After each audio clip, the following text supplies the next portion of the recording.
Boobies. Hello, everyone. Welcome back to Crimson Harvest. It is episode 2, and if you were here last week, you might notice that we are here with a new cast of lovely people. And this is our little vampire squad, who, with the other cast, have been engaging in some kind of ongoing hashtag war about teams. That is Team Vamps. that is, as they would say, that is not my business. So let's just have everybody introduce themselves before we get started. Joy, you're first on the overlay, so why don't you start us off? Oh, okay. Just like my name? You just say who you like, your name and pronouns, and then your character's name and pronouns. Okay, cool. So I'm Joy. I use she, her, and he, his pronouns. My character's name is Cecilia Armand Dupree, and she uses she, her pronouns. Okay. Val, I'm going to pass it to you. No worries. Hi, everyone. My name is Valiant Dorian. I use he and his pronouns. And tonight I have the distinct pleasure of playing Omkaar, who also uses he, him pronouns. Jay. Hi, everybody. My name is Nala, or Jay. I use they, them pronouns, and tonight I am playing Salis Armani Sue, who uses they, she, and he pronouns. And Natalie. Hi everyone, I'm Natalie Pudum. I use she, her pronouns, and tonight I'll be playing Lydia Luck, who also uses she, her pronouns. I'm Max. I use he, they pronouns, and I play everyone else. We will be playing tonight, and all of the vampire sessions are going to be with the Urban Shadows system and mechanics, but we are still using that same lore that comes in the Brinkwood book in terms of setting and NPCs that I haven't made up myself, and etc. With that, let's jump right in.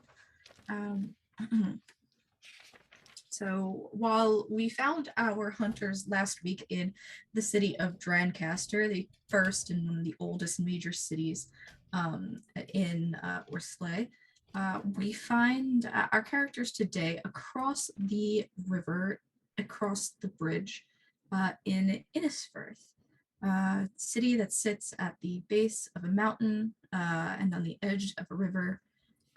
It has a lot of things that make it a trade hub, textile mills, the production of black powder there, docks that constantly bring in gossip and news from other places off the continent.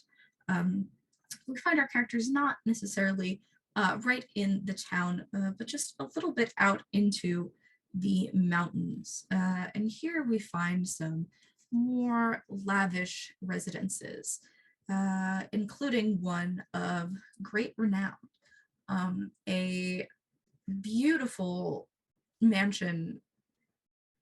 I don't even know if mansion really cuts it. Large pillars of a porcelain color. For something that's out in the country, it is uncanny how much of the architecture of this place manages to stay so perfectly white.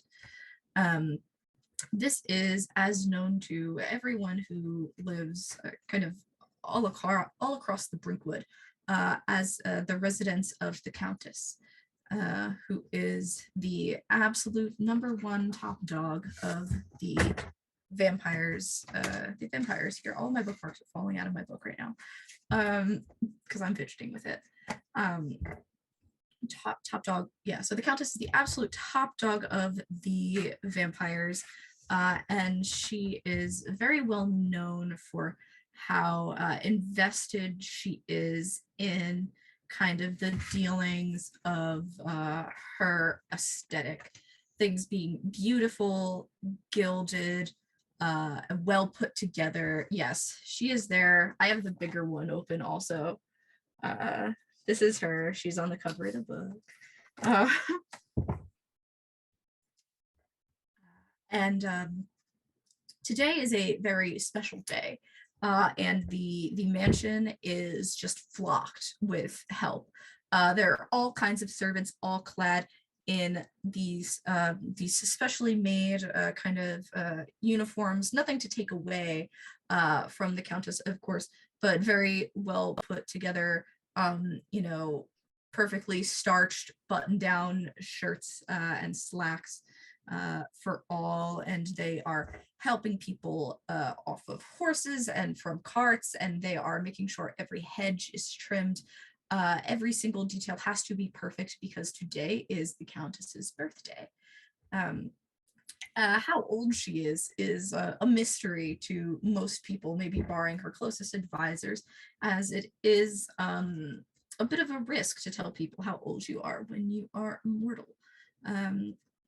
But the four of you have all found yourself, for one reason or another, invited to be in attendance of this party. Is anyone into the early arrival? Is anyone there fashionably early instead of fashionably late? Fair enough. Kind of the answer I expected. Perhaps Salis might have been there way early to do a little bit of a sound check, but I would have left. I wouldn't have stayed after that. I was gonna say, I think it might be Omkar who is there the earliest then, because he's, you know, big muscled man who is there to make sure that there aren't any problems lingering around the property before the party starts. See, this is where I said that I was gonna get a fan because somebody had a fan, and I just think that I need it in these moments.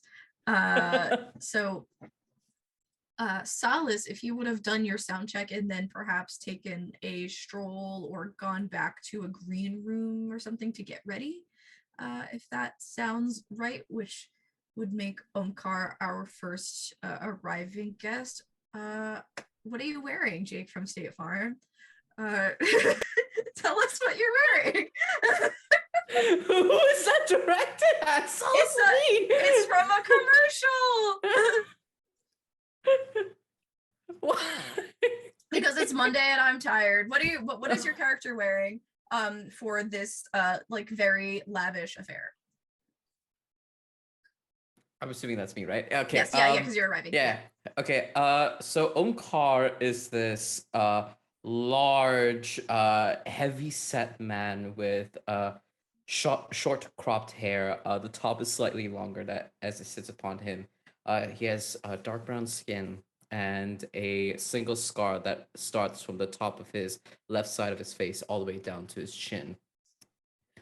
He is wearing a black shirt, a button-up shirt. It is gorgeous. It is definitely luxurious and high quality, with dress pants to match. But he does not wear the other accessories and accoutrements meant for a lavish and luxurious affair such as this. His sleeves are rolled up to his elbows as he paces around the property, the party, and he kind of is just wearing a permanent brooding, and he walks with heavy intention.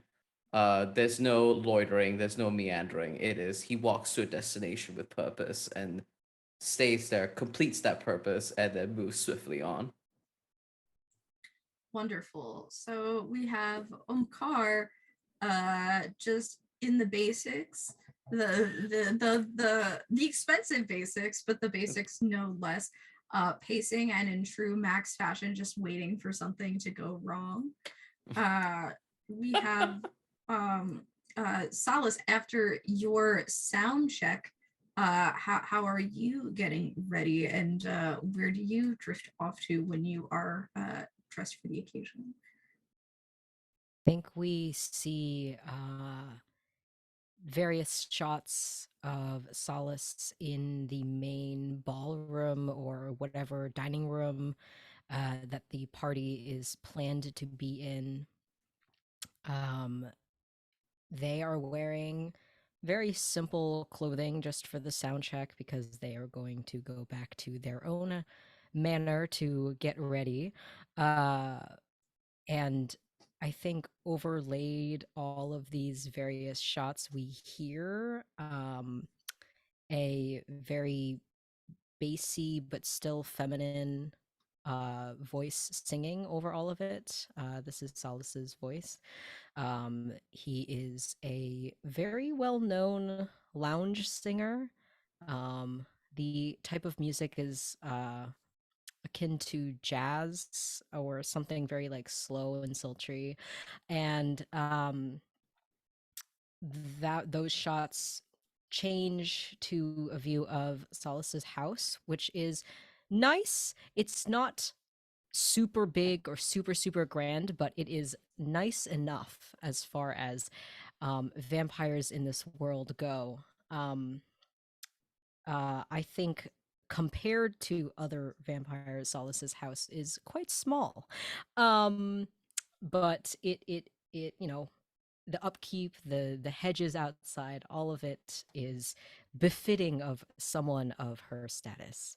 And we watch as Salis gets ready with a team of servants doing their makeup and helping them do their hair. Um, and Salis has changed into a very form-fitting dark red evening gown. It is probably really very simple silhouette with like little jeweled rhinestones, tiny like stars glittering throughout this fabric.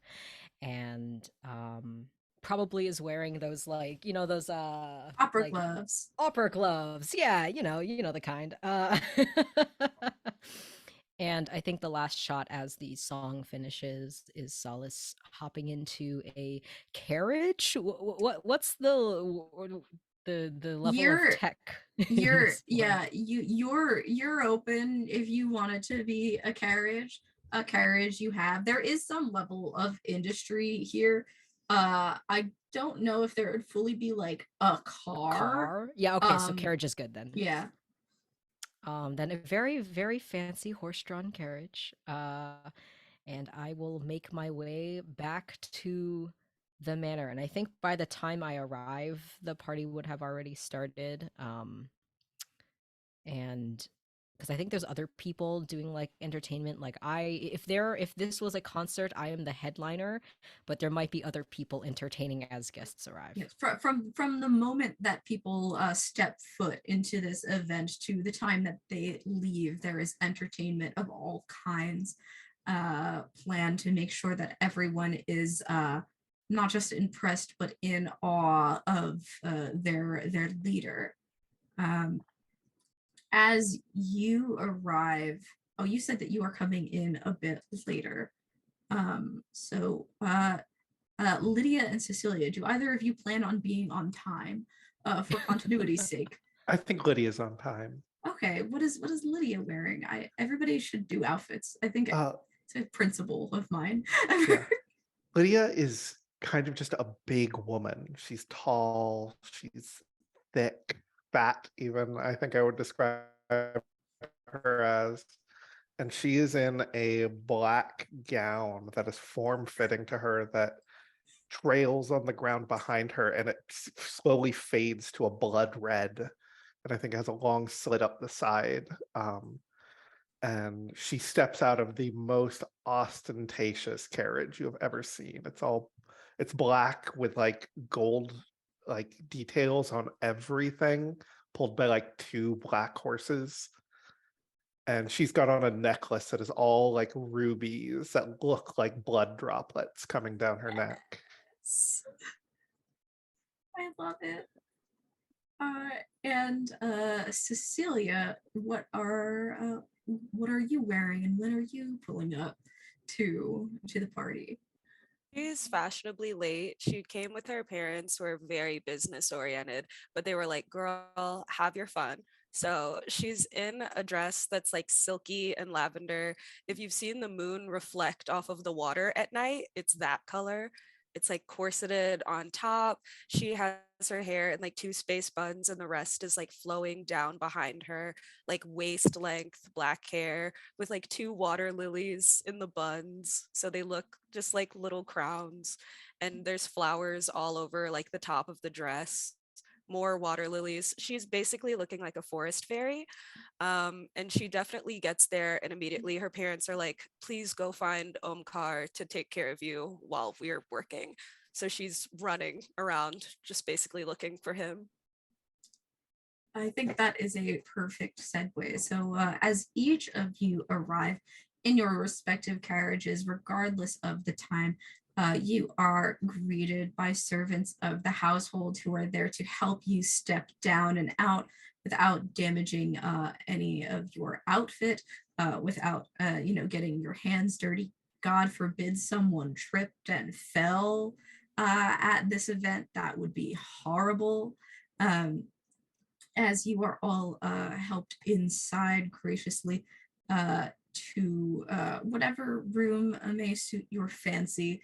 People started to arrive at the party in a vampire fashion at twilight as the sun began to set, kind of just enough for things to be well.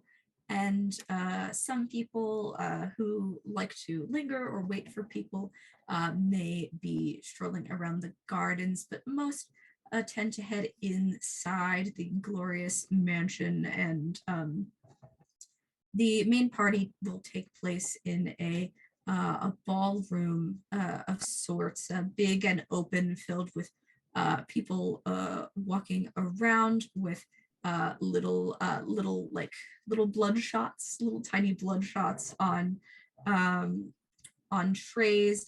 They have people who do kind of like acrobatic sort of movement and dancing kind of posted up on small stages throughout the room, beginning to entertain. And the other rooms are open as well, where there are couches, lounges, places for people to even sit and play cards if they would like, as the main event has not quite started yet. Omkar, where might Cecilia find you?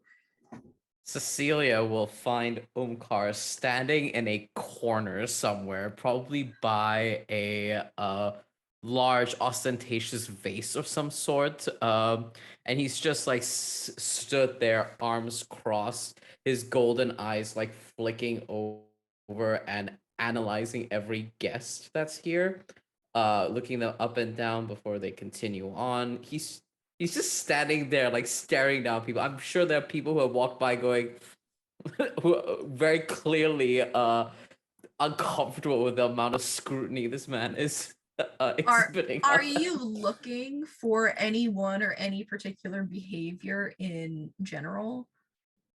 I think he's looking for like folks who look like they can be trouble. You know, he's doing the full bouncer thing where he's looking for a miscreant amongst people. Okay, would you like to roll to see if you can discern? I would love to roll. I would Uh, love to roll. First roll Yay. happening very early this time. Okay, Why that don't means you roll 2d6 and add your mind stat. and add my mind, so that is a 2 plus 4, that's 6. 6 plus my mind is 0, so 6. 6.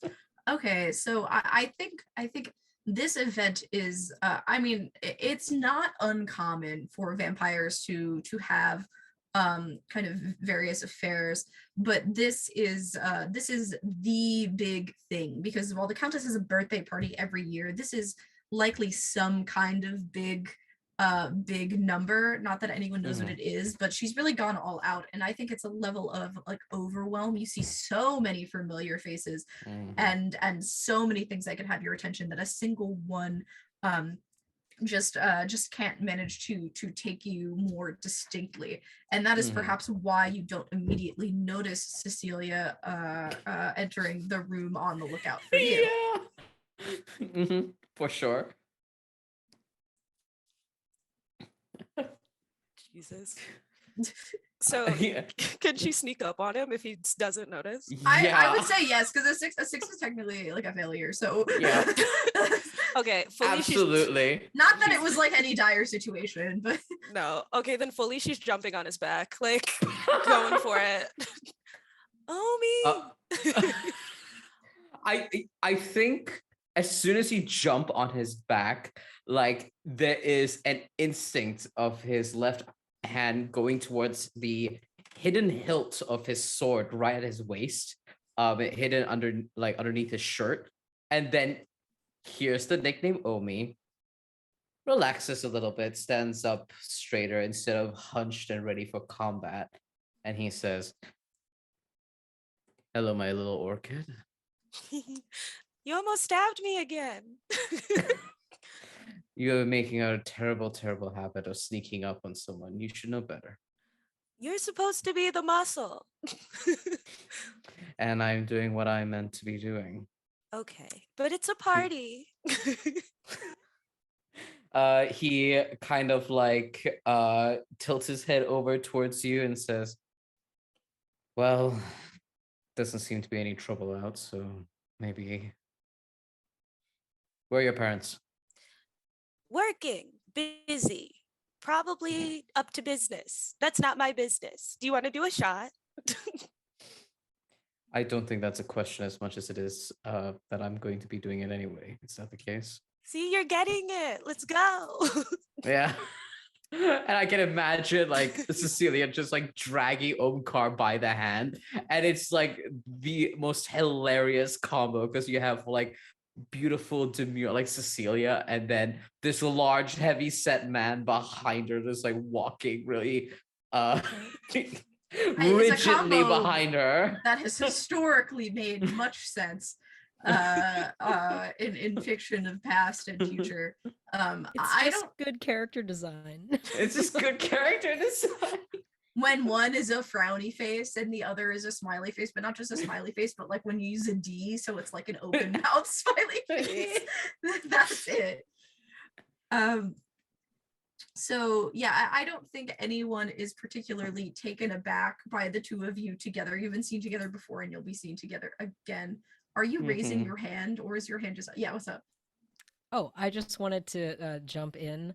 As Cecilia is dragging Omkaar to go get some shots, I think the two of you brush up against Salis, who turns around and smiles at the two of you, and I think they say, "Now, where are you two headed off to so quickly?" We're going to do shots and make trouble. The shot spot is accurate, but I will not be making trouble. Also, hello, Sauce. Are you sure? Little trouble. Someone's got to start it first. Come on, Salis. Be the trouble. I am not looking to make any trouble here tonight, but I will come do a shot with you.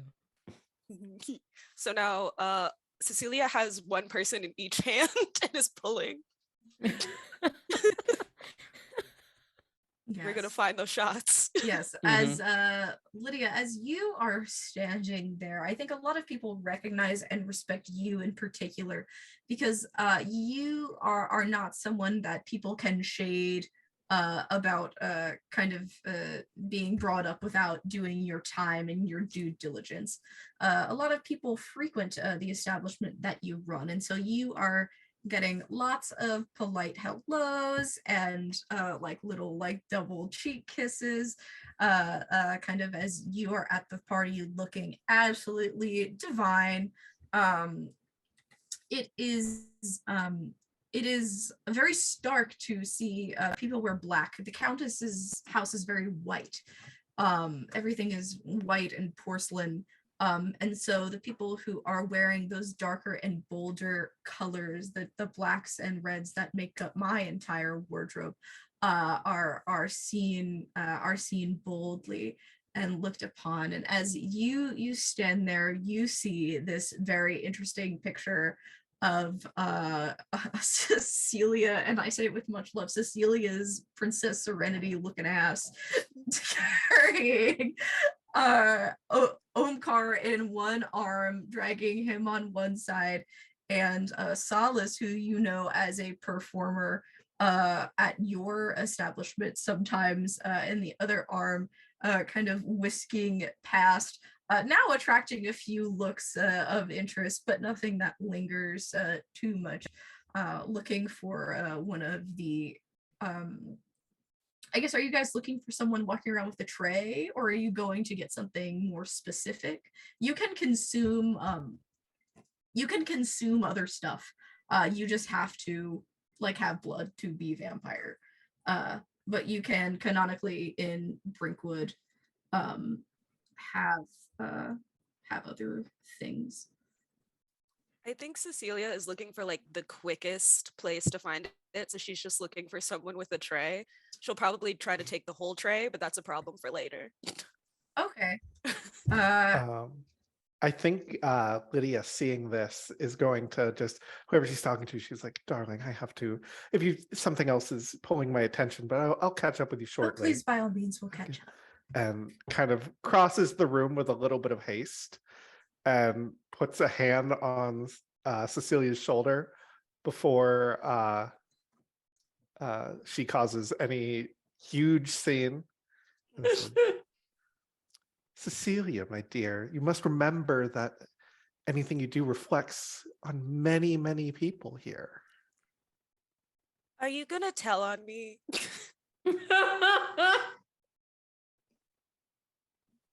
Why don't we start with one, darling? Okay. Just okay. One for like each of us or like as a group? And I think I take one myself. All gonna share the one shot. Okay. Play rock, paper, scissors for who can take a sip first. No, I hate that. Thank you. All No right. thanks. So she sadly takes her one shot off the tray. And Lydia's going to take her shot. And is it a mortal that's serving the blood? There are servants of kind of various varieties here. I would say that they the people who are serving shots are likely sort of like ghouls. Okay. I think she's going to wipe her lips after some of the blood off and be like, whose is this? This is delightful. This blood is, and they speak, and they're like mostly there, but definitely a little bit floaty when they speak. This blood is AB positive. But whose is it? I am Discerning ballots can really tell a good vintage. I am not keen to that information, but I can check back with our kitchen. Oh, please, absolutely do. And is And there I'm going to take anything one else? more off as the ghoul steps away. Is there anything else I can get for the rest of you? Cecilia looks at Lydia to see like, does it look like Lydia's still gonna be strict? I'm going to take two more off and hand another to Cecilia. Okay, so she takes her second one and is like, no, I'm good. Okay. And so the employee will scurry off to get that information for you, to see where this was sourced from. And I think as this happens, the artificial lights, they're kind of like the little like half and quarter chandelier kind of looking things that come out from the walls are doing a lot of light in here, and they're all made to flash like when the lights are going to go down for a show. So people get the signal, and conversations very quickly hush to a halt, and heads begin to turn kind of toward the front of the floor, where there is an arch of flowers and ivy wrapped in decoration, and someone steps out. It is not the Countess, but it is one of the Countess's very close confidants, known as the cosmetologist. This is her kind of beyond her personal like stylist or whatever you want to call it, an expert at the alteration of faces, kind of like a magical surgery sort of thing. And she herself is finely dressed.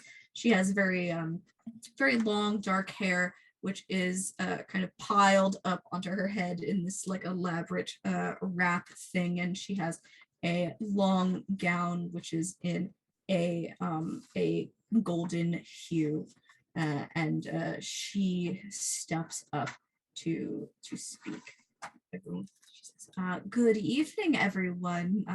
It's so wonderful to see all of your smiling faces with us. Welcome to the birthday of the one and the only, our countess." And there is like the kind of way that like rich people do applause. Yeah, like it's everybody is applauding, but it's not like roaring because everyone is doing it the golf way. Yeah, one finger only. I'm very pleased that you all could make it today. After our lady is announced, we will move forward into a light bout of dancing and some introductory performances.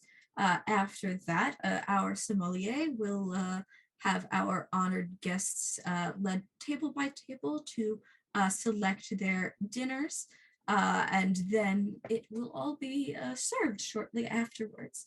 After that, we'll get into some performances later in the night.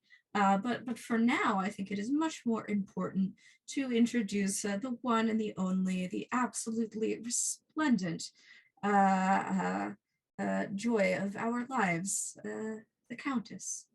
And the Countess, there are different kind of walkways that are obscured by darkness. She sort of just manages to appear, kind of with the stealth and grace that she moves with. She just exists in the room all of a sudden.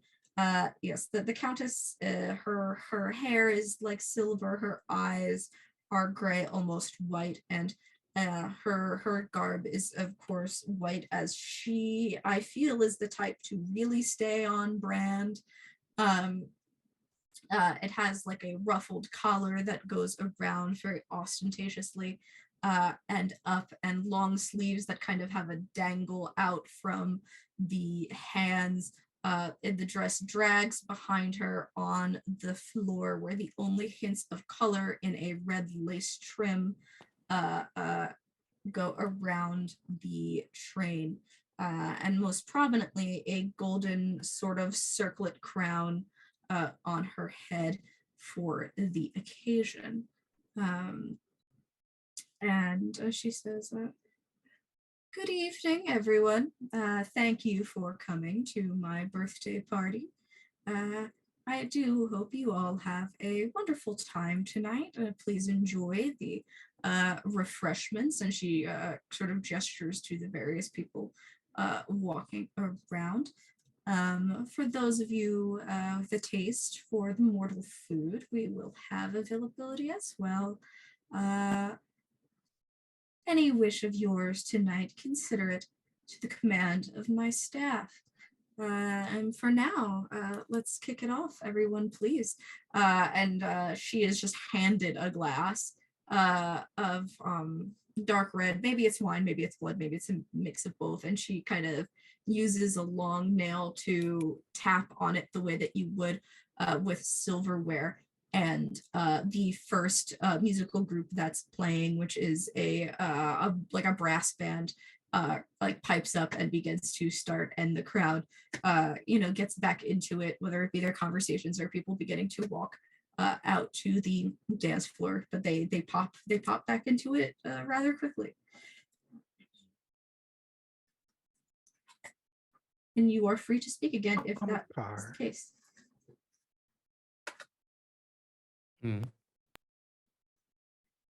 Omkaar, can I have this first dance with you? I think you see Omkar like fidget a little bit and nods and holds out his arm and says, "Certainly, my lady." Absolutely.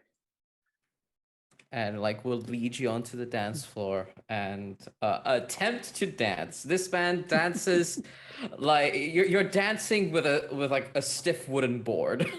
Truly. Now, there is the move let it out, where you let out the power within you and you use spirit. Maybe is it the spirit of dance? Do you want me to do that with my -1 spirit? Sure. I will. I was looking for like an appropriate role to make to perform. I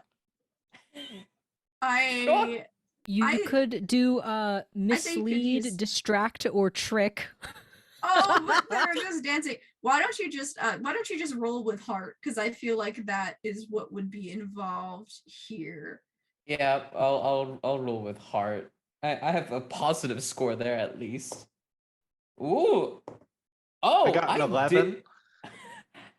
So I rolled a 9 on the die plus 1. That is a 10. So Omkar's not doing too bad, maybe. Ooh. All right, we have two big successes here. 10 and 11 is phenomenal. I think a lot of people take to the dance floor. It's still early in the night, so no one is like drained of energy yet. And so you two head onto the dance floor, and it's music that is familiar to you both. You both know the tune, and perhaps you even danced to this tune before with other partners at other times, and so you both are able to fall into the step, and you kind of you end up attracting some positive attention in the middle of the floor. Some people make way for you, and some people are watching and kind of clapping along to the beat as you two really kick off the night positively. And I'm pretty sure we stand out a lot, both being large people in dark clothes in this place too. Yes. Yeah. Absolutely. I think like Omkar, even though he is stiff, he's like exuding that energy of like, oh, big strong man like dancing with someone, and it's seen as like now nice and desirable and attractive, right? Of instead of him being like, oh, you're stiff and rigid. And I think that's how that success manifests.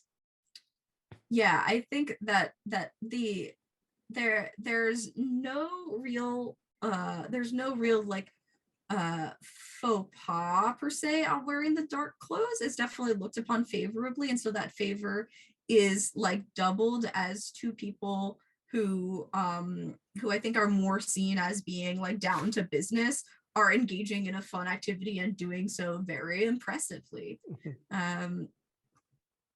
It's does Omkar like dance or like kind of engage jovially at events often? No, I don't think so. I don't think he usually does. I think maybe the only and I'm gonna look over to Salis here. I think maybe the only other person he might have danced with was with Salis before at a previous event. But basically this group, it'd be like Salis and Cecilia. Yeah.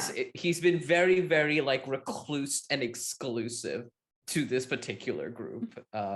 I think makes more sense. So Cecilia, it is comforting to see your friend kind of take to the dance floor without so much of a second thought and no role involved. I think you see him looking over at Salis at some point as the dance is going on, an attempted catch of the eye. Oh, yeah. So for sure, like Cecilia is still holding those 2 shots. So I think she's going to hand one to Salis and be like, for courage, get out there, get the next dance. Oh. I will be dancing. Yes. I don't need courage, but I will gladly take it. And I will raise my shot glass to you. Yee. Oh Clink. my God. So and much fun. I will drink the blood. And Salis turns over their right shoulder and sees another servant just like passing by, Mhm. and will just gesture with a hand to grab their attention, and just puts the empty shot glass and then waves a hand to dismiss them, and looks back at Cecilia and says, "Now, while I wait, would you like to dance?" Oh, yes. I would love that. I know your Wow. parents have been putting you in some private dance lessons. Let's see what you've learned, huh?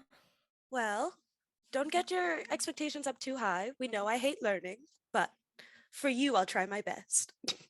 Of course. And I offer my hand to you, and take the masculine side of the dance. I lead you into whatever traditional ballroom step everyone else is doing, be it foxtrot or waltz or whatever.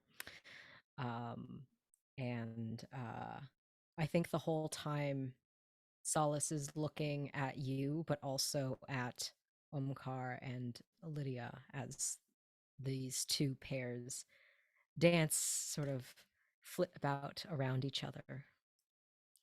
If you two want to make the same roll with heart for your dance skills, I would love to. Let's go. 11. Oh, that's a whoa, 12. whoa. I did not do as well. I got a 5. Work. Um, let me know if this is okay, Jay, to say. I'd say perhaps, Cecilia, maybe why you don't like to learn so much is because you've been the type to naturally be good at things. And in your comfort, having been through the lessons, on top of that natural skill, you kind of begin to lead to a degree, while Salis is distracted, looking over at Omkar and Lydia. Yeah, I would even say that like Cecilia in her head, like she saw Omkar look over at Salis, and so she's like, I'm gonna try to make She's Salis trying. look so good right now. It's do you, I know. if anyone I knows West Coast swing, it's where like yes. any two people can dance together. So both like everyone is trained in both like leading and following. And I can imagine the two of you like switching off for the sake of like getting your looks in. Yeah. I imagine that Salas has been leading, but I think Cecilia, wanting to show Salas off to Omkar, decides to take the lead and maybe tries to spin me. And maybe I wasn't expecting it, nor did I want to give up the lead. And I think perhaps I trip over your foot, but you are able with your 12 to like spin it into like some kind of dip, uh, and I think Solus's face betrays sort of the shock and the like the oh shoot, I just messed up. But Cecilia, you made it look good and purposeful. Yeah, it's teamwork. Like we're killing it, kind of. My face is betraying me. Damn. Um, yes, as that happens, none of you notice the first servant come up with the information from the kitchen about where the blood is sourced from. They kind of have a full tray and kind of walk up to where you were standing, and see this kind of like a group of you on the dance floor among the other attendees of the party, and they nod and kind of saunter off. Um, I would say also with a 12, Cecilia, your parents see this going on, and for the moment that kind of your eyes pass them, um, looking over Salis's shoulder, you can see them conversing with each other and nodding approvingly at your performance as well. So you have made them happy for now today. I don't know how long that is going to last, given that you very distinctly want to start trouble. But right now, they're very happy. They're very happy with you. Um, There is upon one of the walls, there is a large ornate frame. It has a kind of a piece of glass in it atop uh, uh, atop a black backing, uh, and it has the seating chart on it. The four of you are seated at the same table alongside a few other people whose names you recognize, maybe not as closely as each other. Among them, Salis is another performer that you have performed with before, as well as a friend of the Dupree family is with all of you, while your parents are seated with some people that are more business oriented, but you are still seated for whatever reason of the party planners with a friend of the family. And as the dancing begins to fade a little bit, the music is brought down to something more idle as people are heading to their tables and being brought out table by table to pick out their dinner. And the time comes for you all eventually. All members are present as a servant comes to bring you all outside. Um, this is something that is kind of very upper echelon, a little bit uncanny. It would horrify a mortal, but it is decadence to you all. You are brought out to a gazebo, and there is a actually, trigger warning for the audience. Is definitely a little cruel. This is definitely inhumane, but this was cleared with our players beforehand. There are a number of folk, a number of mortals of various kinds, who are waiting there with you recognize another one of the Countess's closest attendants, the sommelier. He is known as, but his first name more formally is Anderson. And he makes all of the drinks and poultices. He sources all of the wines and the blood that the Countess drinks, and so he is in charge of this. And he says, "Good evening, everyone. Yes, we are pleased to offer a fine selection tonight. If you all would take your pick for what your dinner will be drawn from tonight. We are making sure that it is served to you as fresh as humanly possible."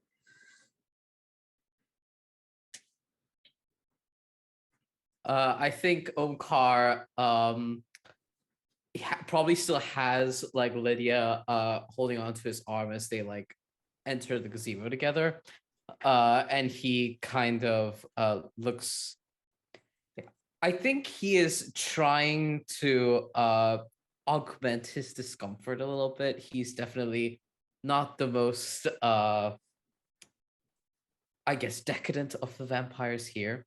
So instead tilts over towards Lydia and says, "My lady Lydia, would you like to take the first pick?" Oh, of course, darling. And which of the mortals as there looks the most confident? That's what Lydia is looking for. So there are a number of folk here. There's pretty much like two or three like folk of every kind here. So there's everything from there are different types of beast folk, which have like some different like various like ram horns or claws on them, or there are also deep folk that are also like closer descended of the ocean, fair folk and sill folk that are kind of more willowy, salt folk that are more akin to like a human, as like you and I, Natalie and Max, know them. I would say, as far as confidence goes, these folks essentially are being paid a whole lot of money to do this, like life-changing amounts of money to come do this. I would say there's probably no confidence like white man confidence. I would venture to say that one of the salt folk is looking kind of most pleased with himself. He is on the broader side, probably not as broad as Omkar, just like kind of like naturally broad shouldered. They are all in uniform, but you can tell that like he knows how to like groom himself for a fancier event. His hair is very well done, and he doesn't have like any kind of like mortal terror behind his eyes, where some of these people you can tell that like they're there more for the money and not really sure how well they can handle themselves. But this guy does not look as scared. Yeah, that's what I want. And I think Lydia will run her finger down that person's neck, be like, "This is the one." Anderson goes, "Oh, wonderful choice, Miss Lucken. How are you this evening?" Oh, wonderful, Anderson. I'm about to be much better after this delicious meal. I think the guy is even like a little bit like Awuga. Like Ooga!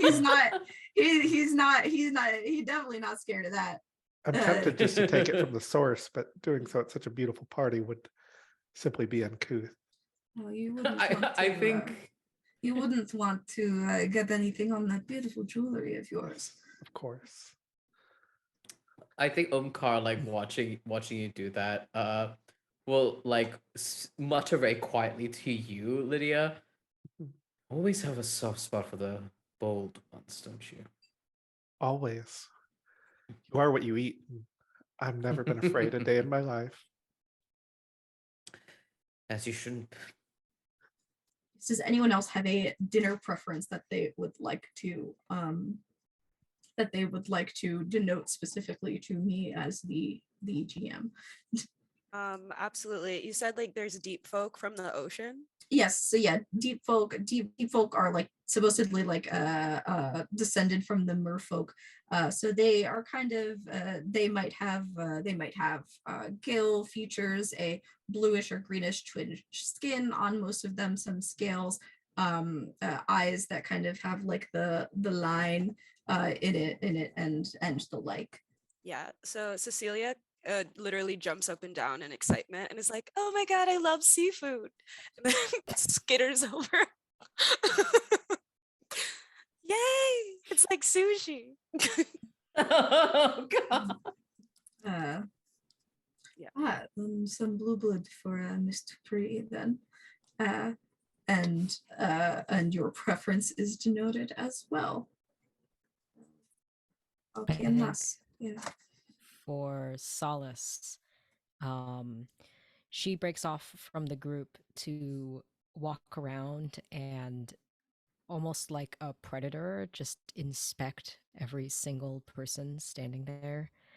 And they aren't creepy about it, but they are like as subtly and elegantly as you possibly can. As he's walking around, he's sort of just smelling the auras coming off of all these people. And I think she stops in front of a very like human-y looking person who is feminine, probably shorter than her, and just looks down at her. And there is the smallest smirk on Salis's face. And they say, "You smell delectable."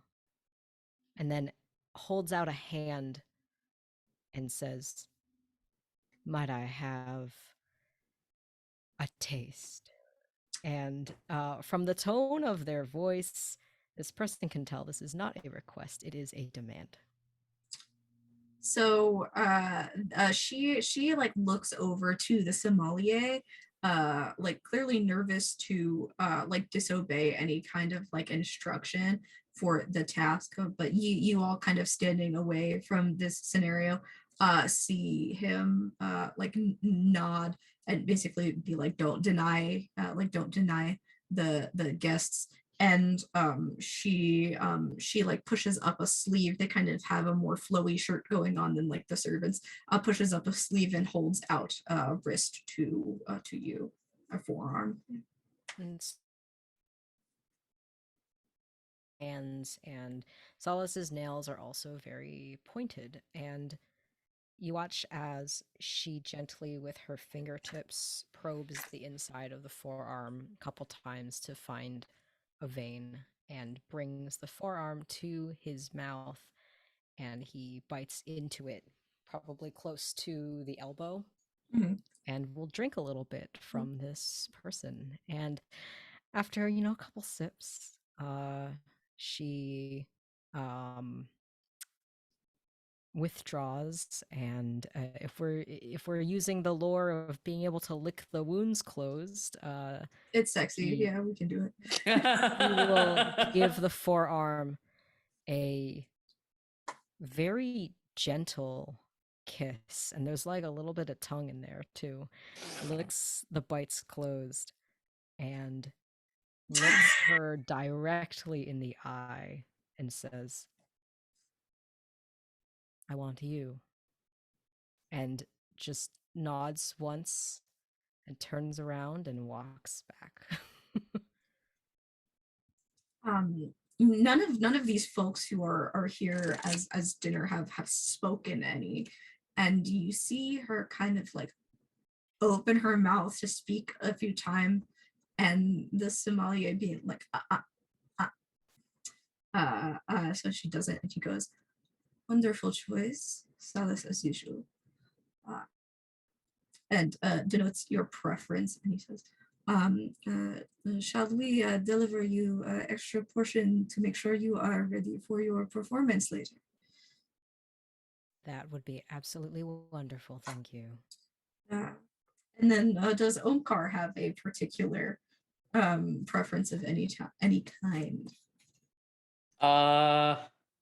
I think Omkar, like a very, very obedient guard dog, has just kind of like waited for everyone else to go first and now has uh moved towards the selection. And there is I think there's a moment where he's kind of like looking at all of them, and I don't think he cares for the distinction. He's not here for the decadence. He's here for the function. Yes. And he is going to look for the person who I believe you said there was like a faith, like a willowy Yeah, folk person here. there are fair folk who Mhm. descend from the elves in origin. So they are very kind of like otherworldly looking, very sparkly eyed. Yeah, I think he walks over to this person, crouches down so he's eye to eye with them, and just like these piercing gold eyes just staring into them, like slicing them through and through of who they are. And as if taking in their whole mortal person, says, you will be who I will drink from. You will be who I'll make my meal tonight. This I this trust that's all person right. Yeah, go this ahead. this person kind of like oddly enough, it looks like it is not their first time doing this, and they kind of stare back at you. Their own eyes are like a dark blue, almost like an indigo, like a purplish in hue, and they look back at you like very strong-willed, like they aren't scared of you one bit, almost like it's a challenge now that you've said what you've said, as if there is really anything to be done about the situation. There isn't. And the sommelier says, wonderful, thank you. Another wonderful choice. Of course, we only have the best for you all tonight. Our friend here will bring you back to our table, and dinner will be served shortly. And with that, I think we are going to take a quick break. So everybody, please go get your drinks, snacks, etc., etc. Stretch. We'll be back shortly for part 2 of this episode.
Hello, everybody.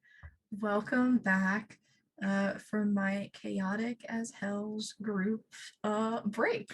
We are returning to dinner. I will now denote both as a compliment and as punishment for continuing to say things right before we come back from break that Jay has made a costume change into the dressing question of the evening. See it here I a did little not make a bit. costume change. I did flip the back of my cloak up to walk more easily while I made my lunch for work tomorrow because that's what I did over the break. And now we return to another meal, a dinner for the guests of the party.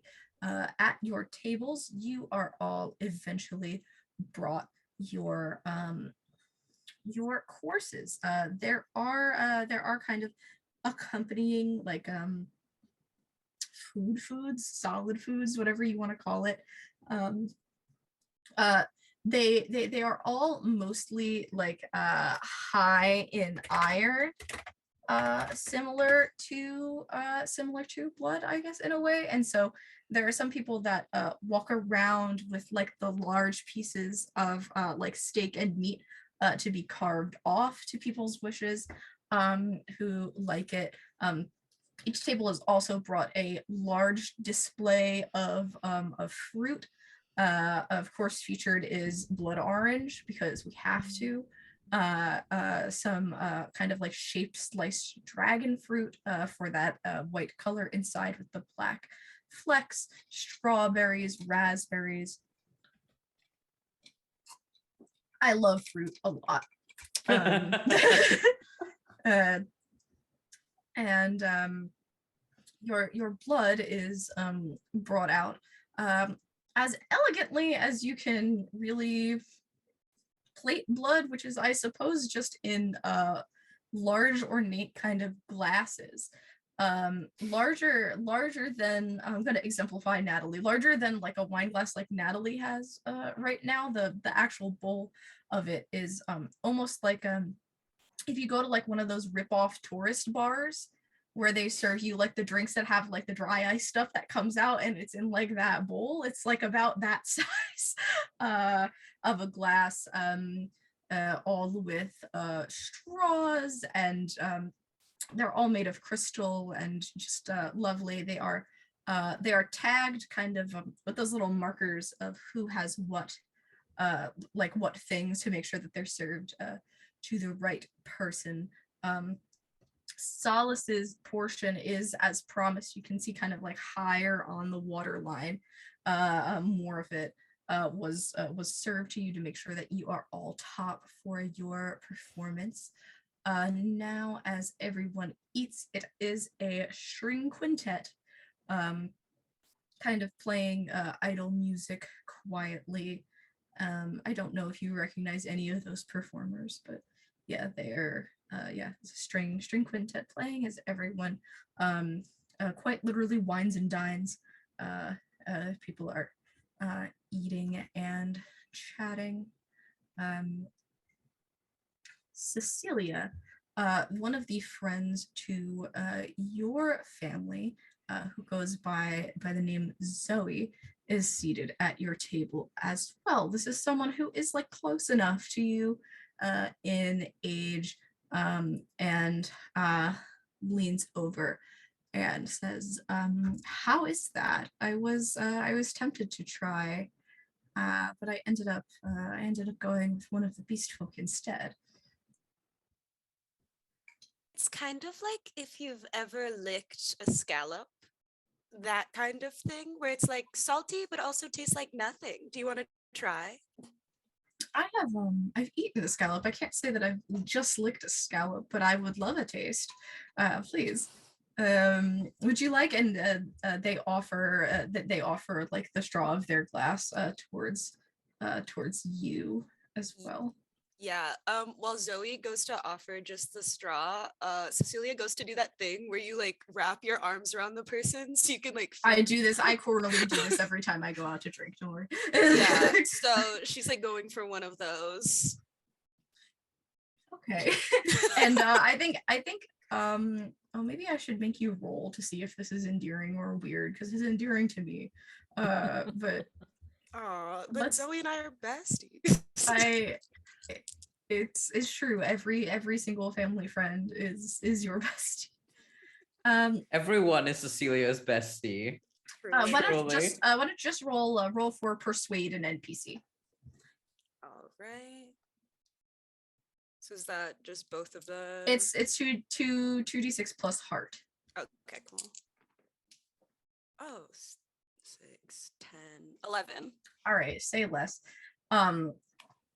So Zoe is endeared by the gesture, and they find themselves laughing and entwine glasses with you, and try your blood as they begin to strike up some more conversation with you. Omkaar, I think you are the one who notices this time the Dupree parents looking over approvingly as well. So that is 2 good points for you on the parent scale tonight. Who knew that it was who knew that Yeah, it was possible?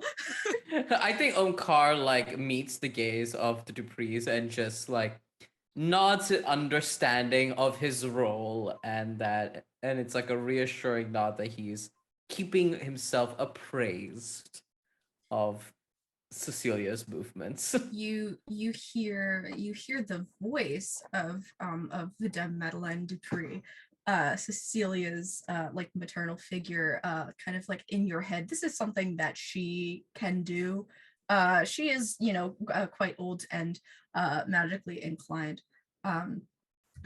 So it's not like too shocking to you. And she says, "You've done quite well tonight, Omkaar." And I'm assuming that this is one that he is able to also reply to. Yes, you can reply to this message. Yeah, you can reply to this. Yeah. You can't initiate it, but if she initiates it, you can reply. Yeah. And he will just reply, "Thank you. I will be keeping apprised of all of her movements." Don't forget to drink up. And you see her eyes dart to your glass, and the psychic line is cut as she is quickly involved in a conversation. You see that the Dupree family, or the Dupree, the 2 of them are seated with people who are rather important to the Countess. The Countess sits at a table with just the cosmetologist, the sommelier, and one other person is like a psychic, like a psychically powered vampire known as the Oracle.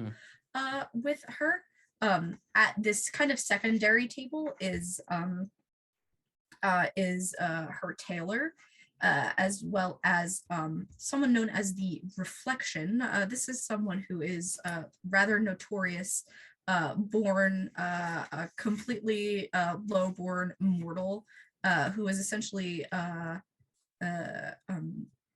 crafted into a double of the Countess. And the way that people can tell them apart is, of course, she isn't celebrated and dressed as lavishly as her like superior tonight, but she is there with the Taylor, the Dupree family, and a few other important people of hers.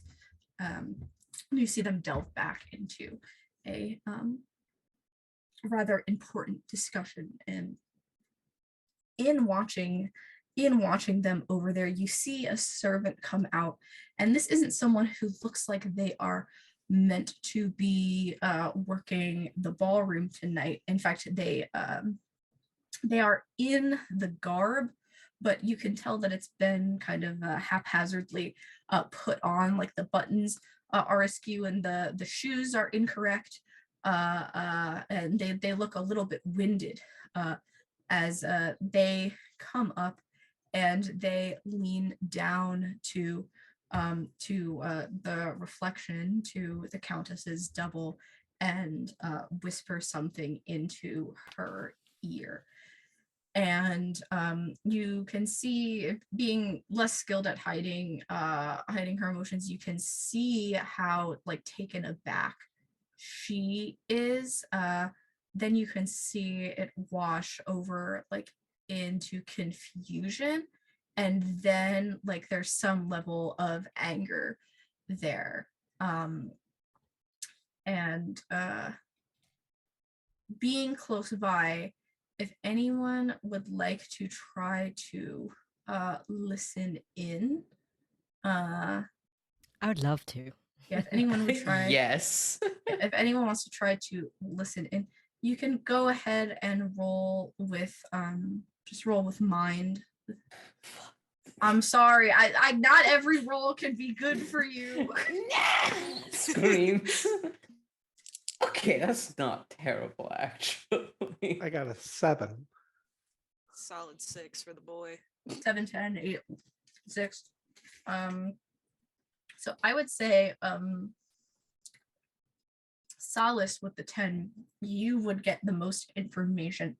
I think those of you at this table kind of pick up on the fact that Omkaar was looking that way, and that's what gives you the heads up. It is like the most intense.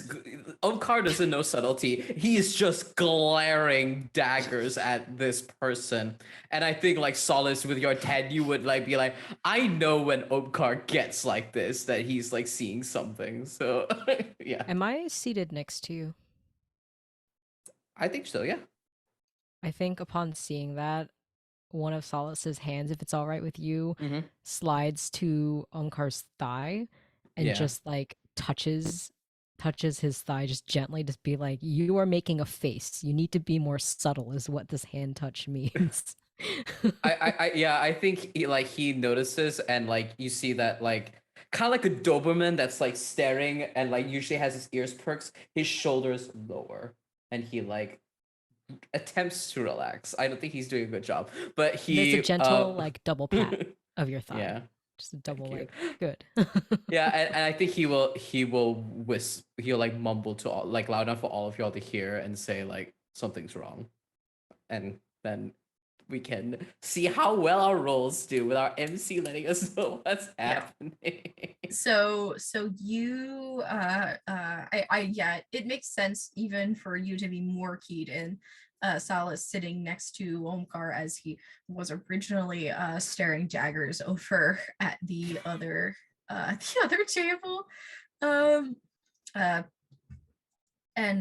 you can overhear not every word, but you can make out a decent amount of the reflection, basically kind of laying the law down at this employee.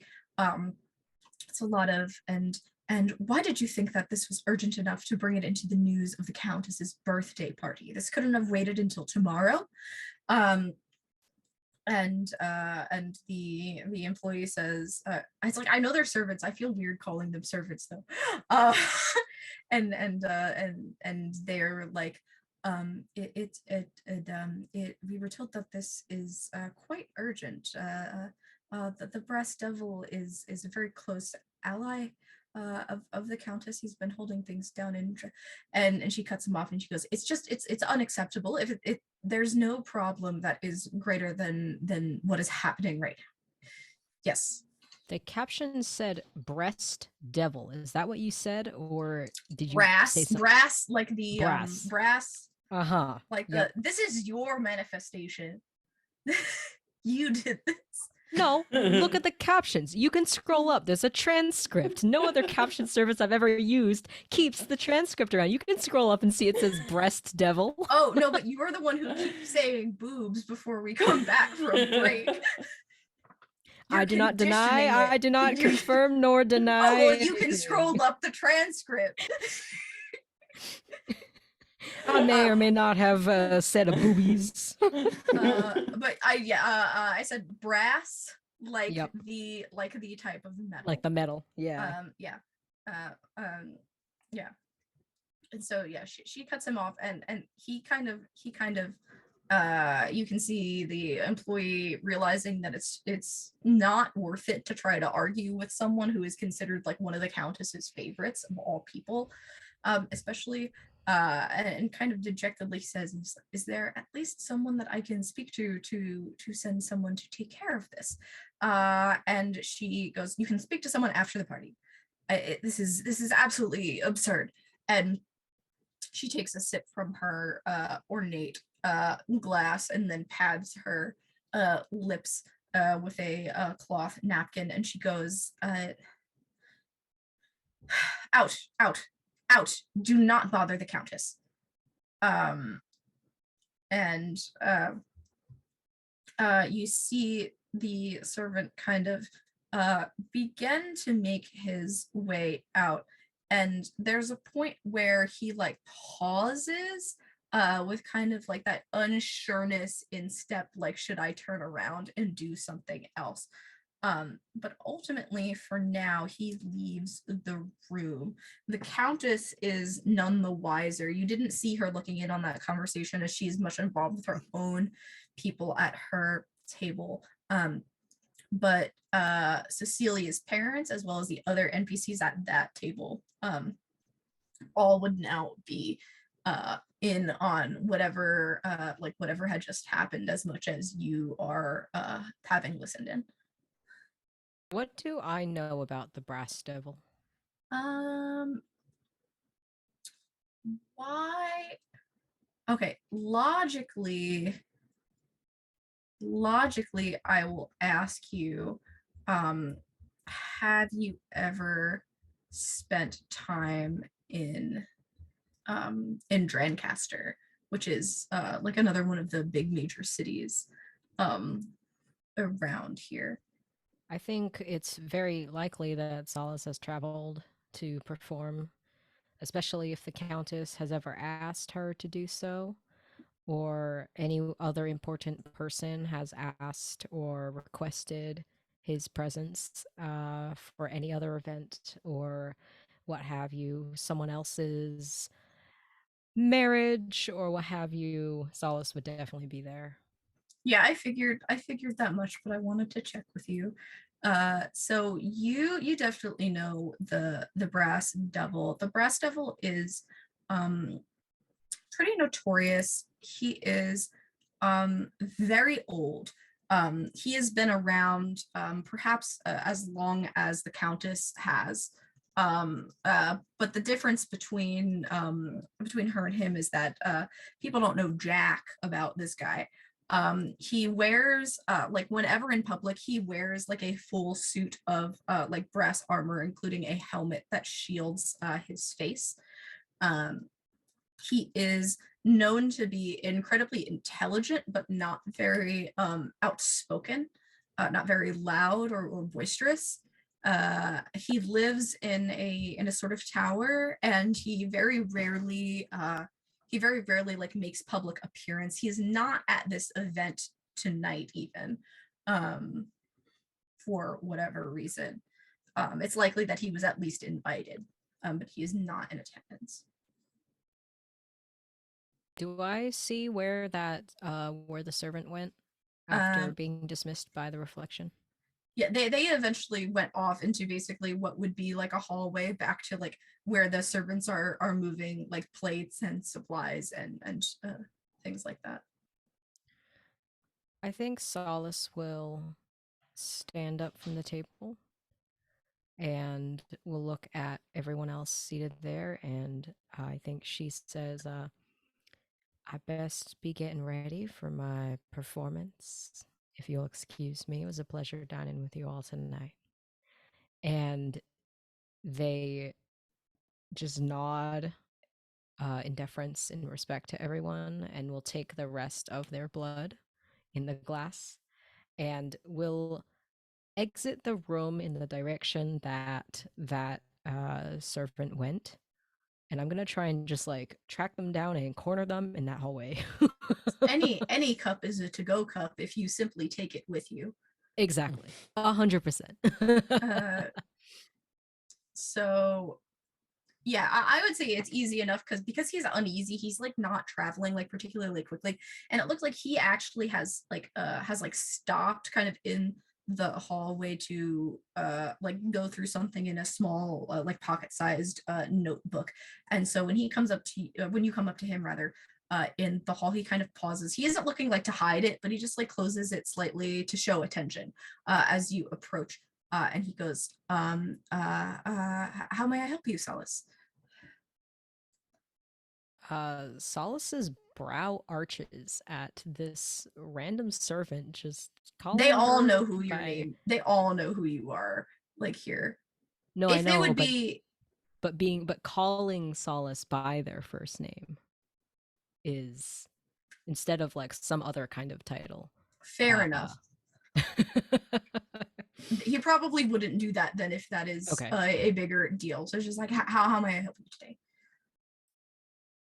I was wondering what news you had about the brass devil. I can hear you out. Why don't you roll persuade an NPC, and you can roll 3 dice and take the best 2, because this guy wants to tell someone. I would love to do that. Let me get a third die.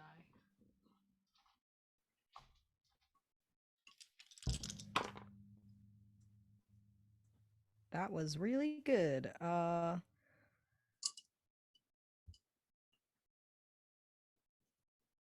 Plus heart. Oh shit. That was a 13. Oh my gosh. Ooh, nice. I didn't even know that it went that high. Oy vey. Okay. So yeah, with a 13, I think there will also be reward of this to come later, probably. But for now, it is he looks both ways, and he beckons you. He goes, please, just a little bit more privacy, and beckons you a little bit further down the hallway away from the door. And he goes, we have received word from the brass devil that he was approached openly by a known vampire hunter by the name of Assurance.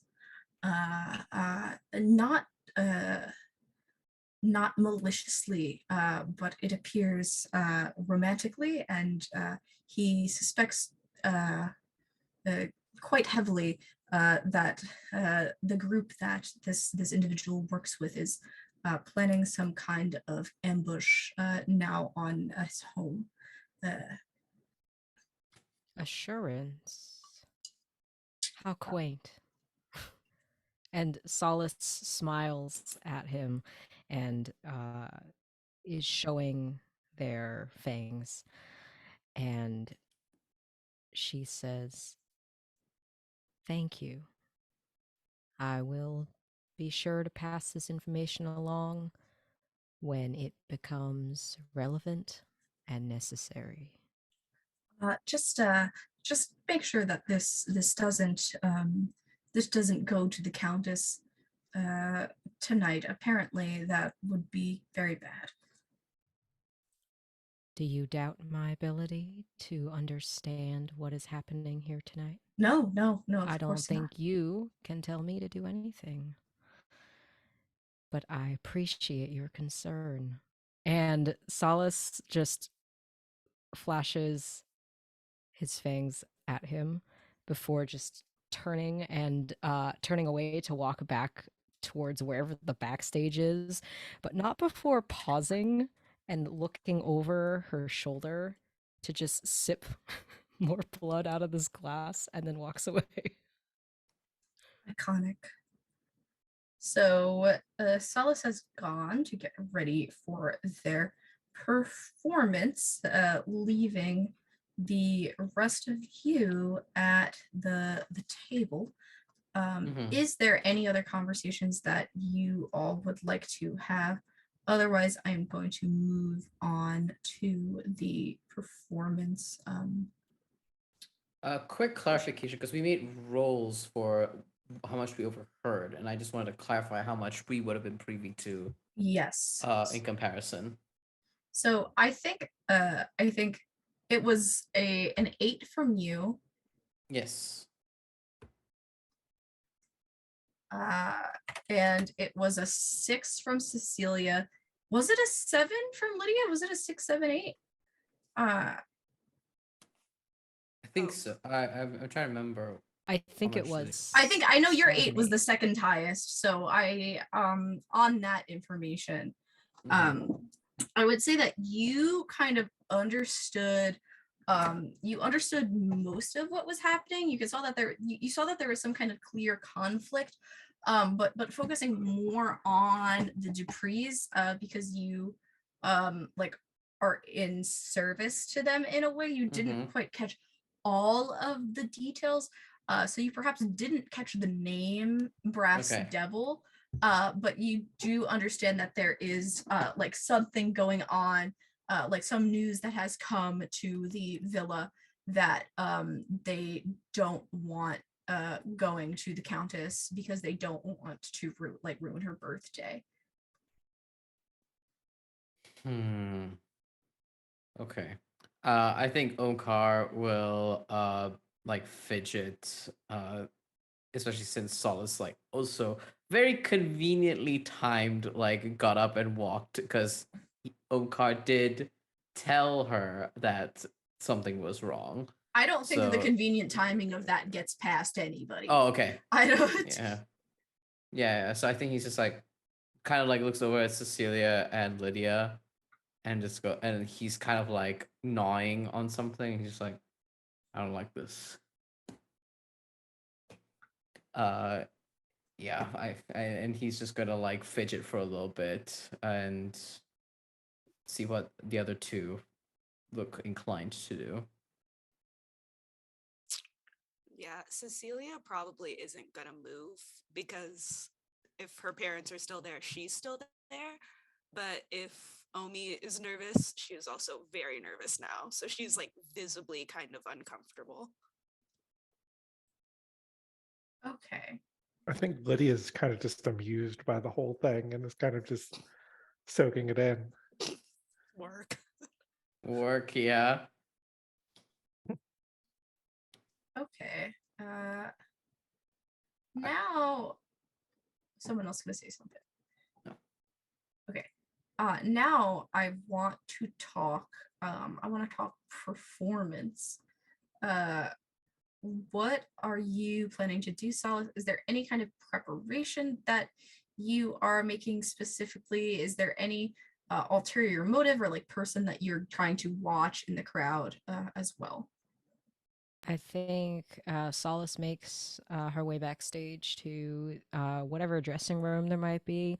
And I think they sit down, and there's, I think, one of their servants that is probably someone that works for Solace specifically, Mhm. is there to touch up makeup, like the lipstick especially, um, and combs hair. I don't know if I described Solace's hair is black and cropped right at the neck here and is slicked back with this very like wet hairstyle. It's supposed to look like wet hair stuck to the forehead, um and is like cropped right at the nape of the neck.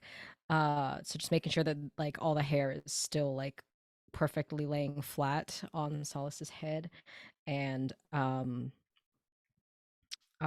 Solace then just does like some vocal warm-ups to get ready to sing. I think when Solace performs, there is a small band that accompanies her, like typical piano, uh probably piano, sax, drums, uh like You jazz need someone to band. walk bass. Yeah, yeah, I got it. Yeah, I got it. I got it. Oh, So bass. That's what I forgot. I you was need like, someone. You "What?" need someone to walk bass. Yeah, you need. I'm like, "There's an instrument I'm forgetting." Um, You're good though. You're good though.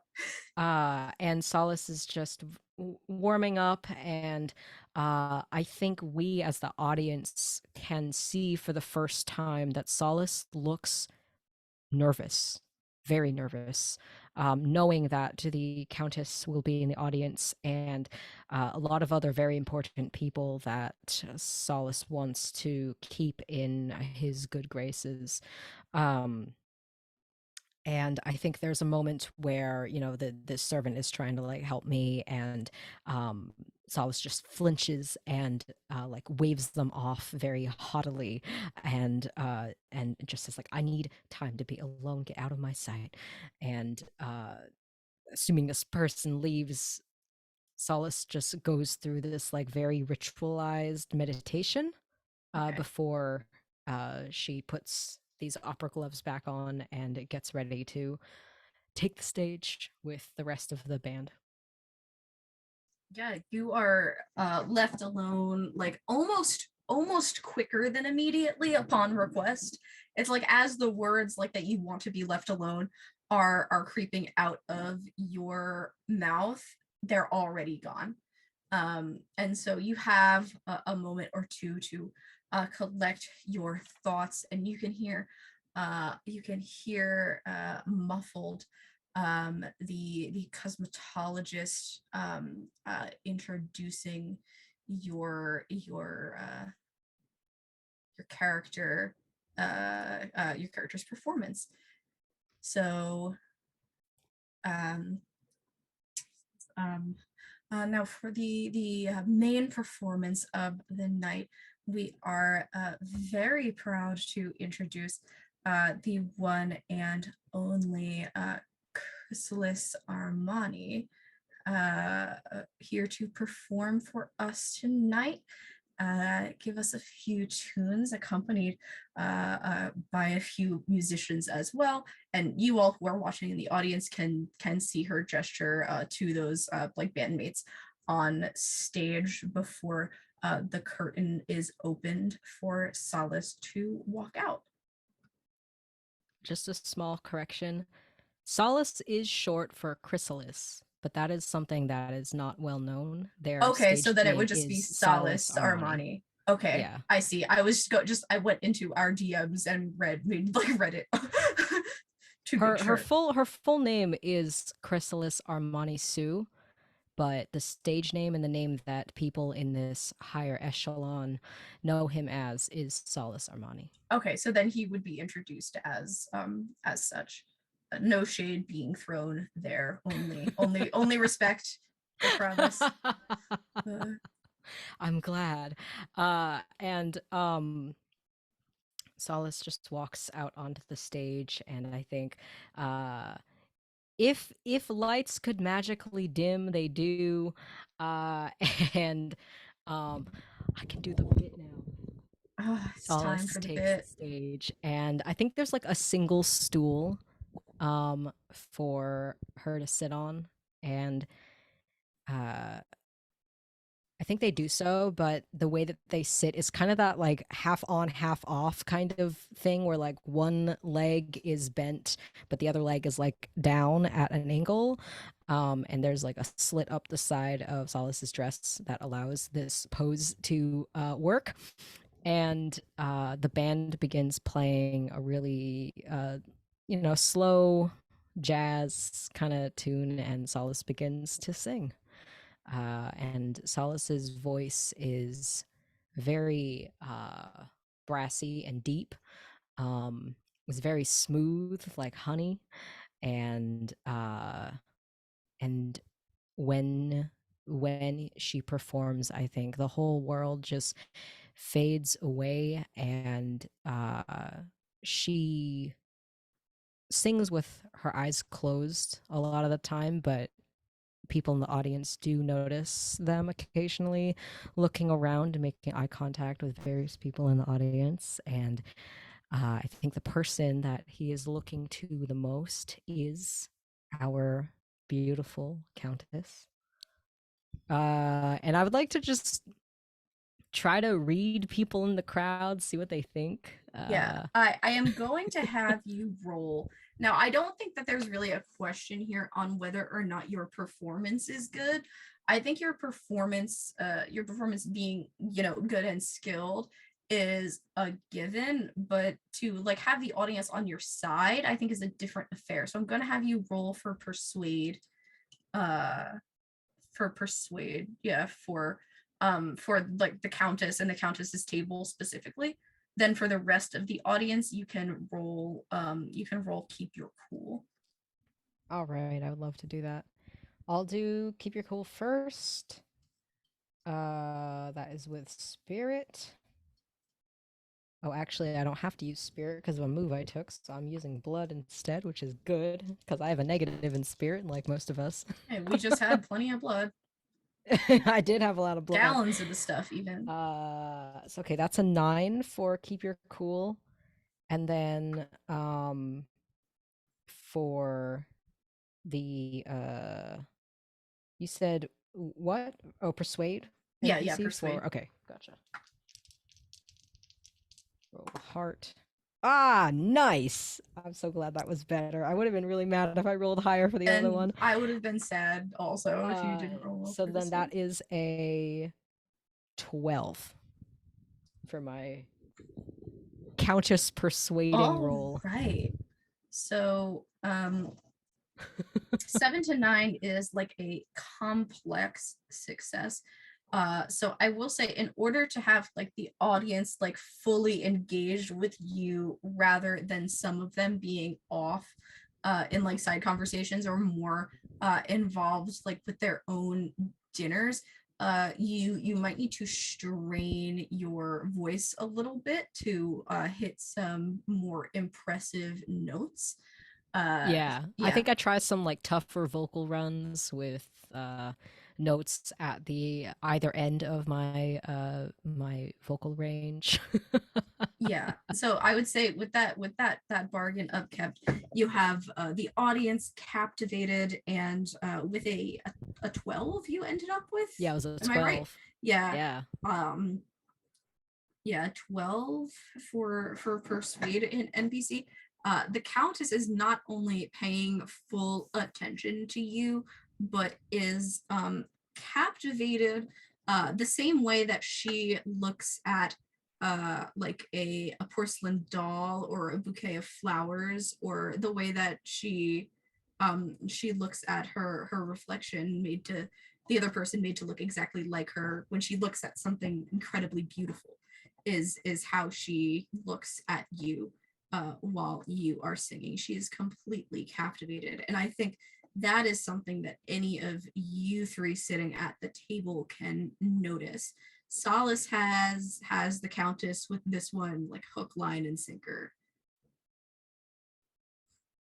And I think after seeing maybe the smallest of smiles on the Countess's face, I think the entire audience sees Solace begin to smile more as well. And as he continues the song, his gaze floats over to you three, and Solace makes eye contact with all of you and throws you a wink. And then just continues on the performance. I think Solace has like, it's not a long performance, but it's definitely because Solace is like the headliner. I probably do at least like 2 songs because it's jazz. Jazz goes on for forever. So it kind of depends. I think like to rest like some of your musicians can trade fours and take some time. Actually, you know what it is? It's probably like one long song. It's probably like, I don't know, like a 15 to 20-minute song. And a lot of it is fully improvised. I think that's what draws Solace to it. I think she's known for just making up lyrics or just scatting. And I think they're popular because of their like vocalizations and runs and all of that stuff. Do you know Caravan? I always end up getting into jazz on a stream, because here's the max lore drop for people who've never seen me DM before, is that I was like in competitive jazz band for many years. That's really convenient because I, the player, actually do not know much about jazz. I don't listen to a lot of jazz, but I I wanted my character to be a jazz singer. So I will admit I don't really know what's happening, but I would know. say that most people don't. Caravan is a jazz standard originally by Duke Ellington. There are there is like a version with vocals that a lot of people have done, which is also rather famous. So that is kind of what I am thinking of. If anyone wants to look it up and do their homework, it is a you've probably heard it. You've heard the song and you don't know what it's called. It's been in at least two movies that I can think of off of the top of my head. Thank you for coming to our music rec stream. We've bamboozled you all into talking about jazz. No, congratulations. I am so annoying about this. You don't even understand how annoying I am. Actually, not maybe now you do, annoying. It's but called lore. it's is it lore if it's about real life? I don't know. Does Real life Caravan exist in lore. this world? Yeah, real life lore. Real life lore, guys. So And you can learn some real life lore with the Skillshare. I don't know. stop. No free sponsorships of actual stuff. Can only sponsor things that never would actually sponsor us. So okay, so anyways, the rest of the performance goes jazz. And I think after Salis is done performing, she takes a bow and gestures to her musicians that accompanied her, and each of them stand and take a bow, and then everyone bows together, and then we all walk off the stage. And Salis is beaming, I think, is just very pleased with his performance and is just feeling really good about themselves right now. As they should. Yeah, so from the audience, there is a rather unanimous round of applause. This one, it doesn't it's like there's no need to be as polite as like when the Countess has entered. So the applause is a little bit more, it's like raucous, the word. It's a little bit heavier. Raucous, louder, yeah, boisterous. Yeah, all of the above. Heavier applause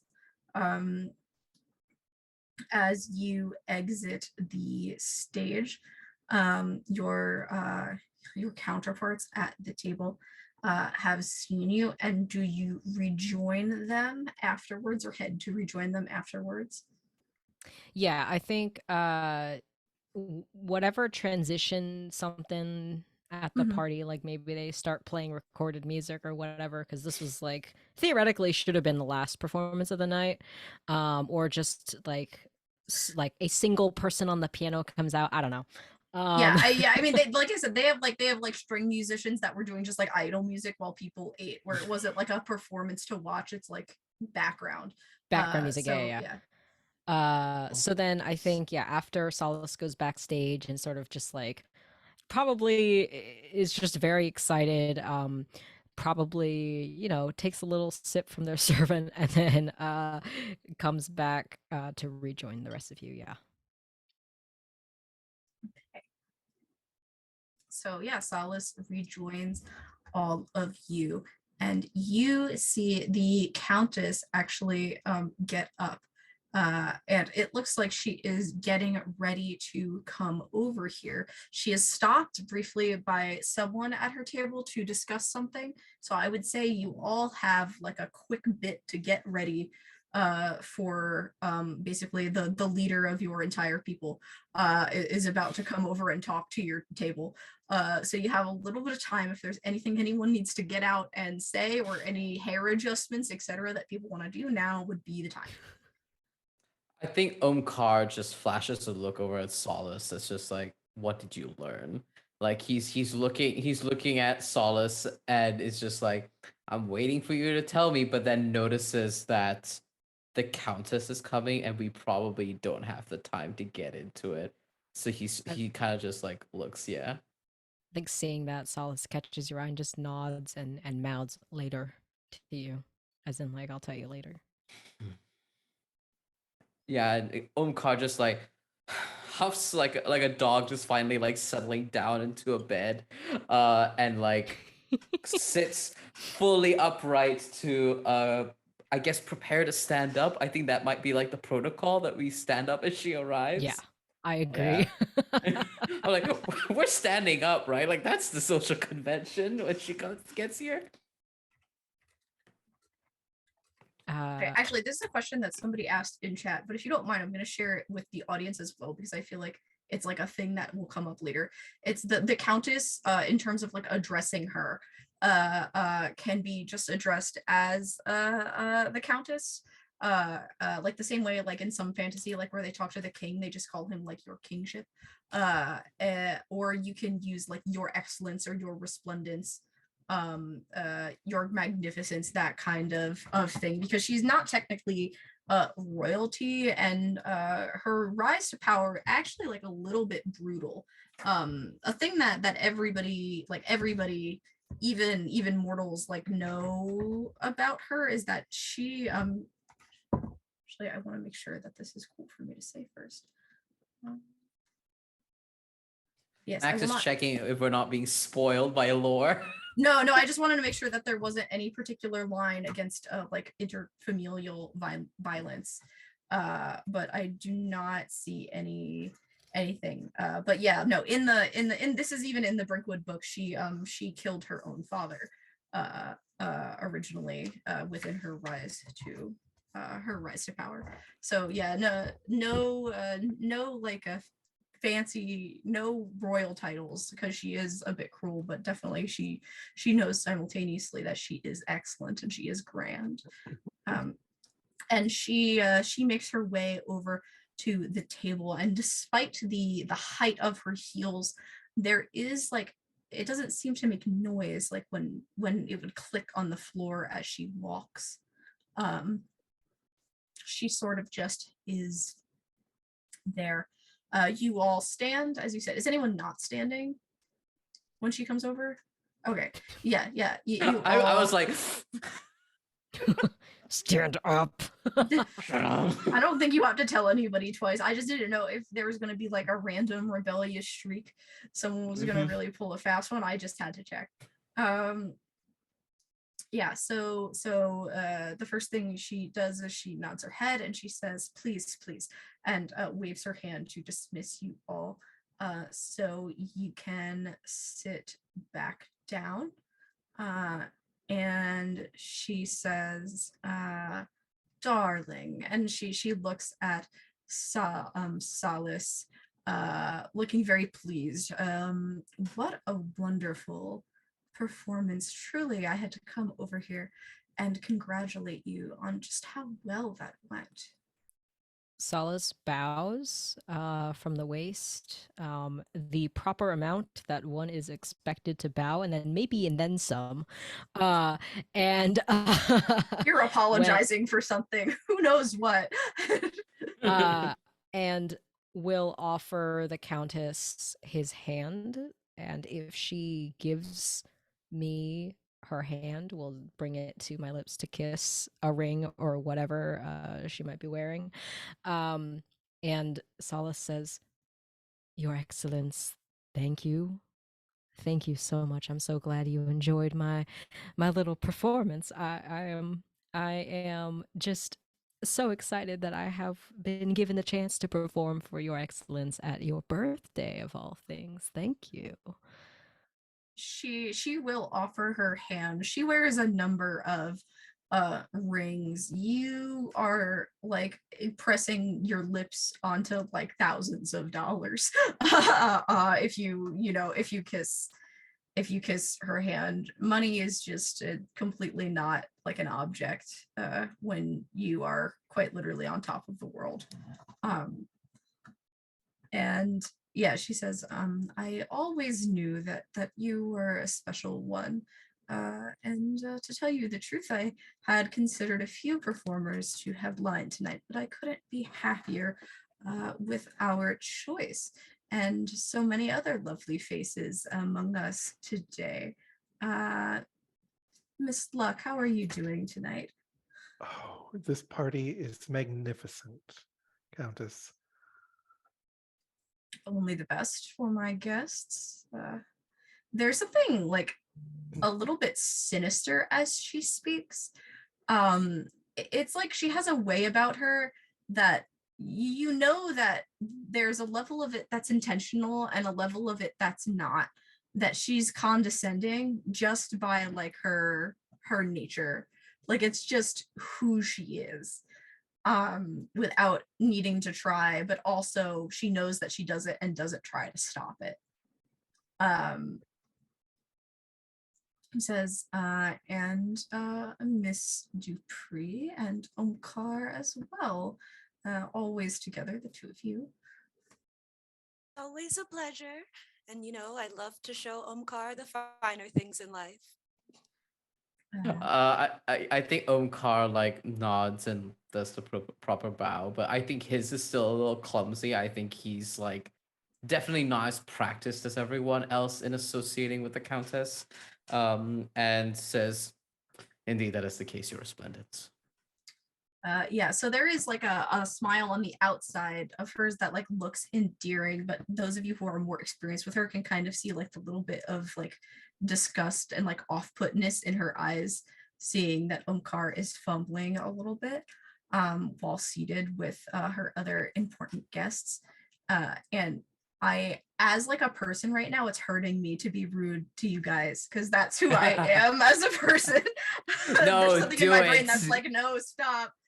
Do it. Go for my jugular. I am ready for it. And Mr. Dupree, while I am over here, I did pass your parents. They were looking a bit unsettled. Perhaps you might check on them before we distribute the goodie bags and all that. Yes, that might be wise. And she greets a few like the other people at your table and just engages in some quick chit chat before taking her leave, and she disappears like kind of like off into that back area for a little bit instead of returning to her table.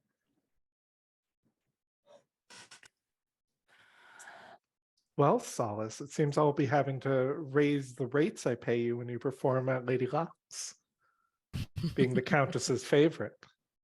Oh, I don't think I have quite earned that title unless you would bestow that upon me, but I ask for nothing more. I can already see it in lights.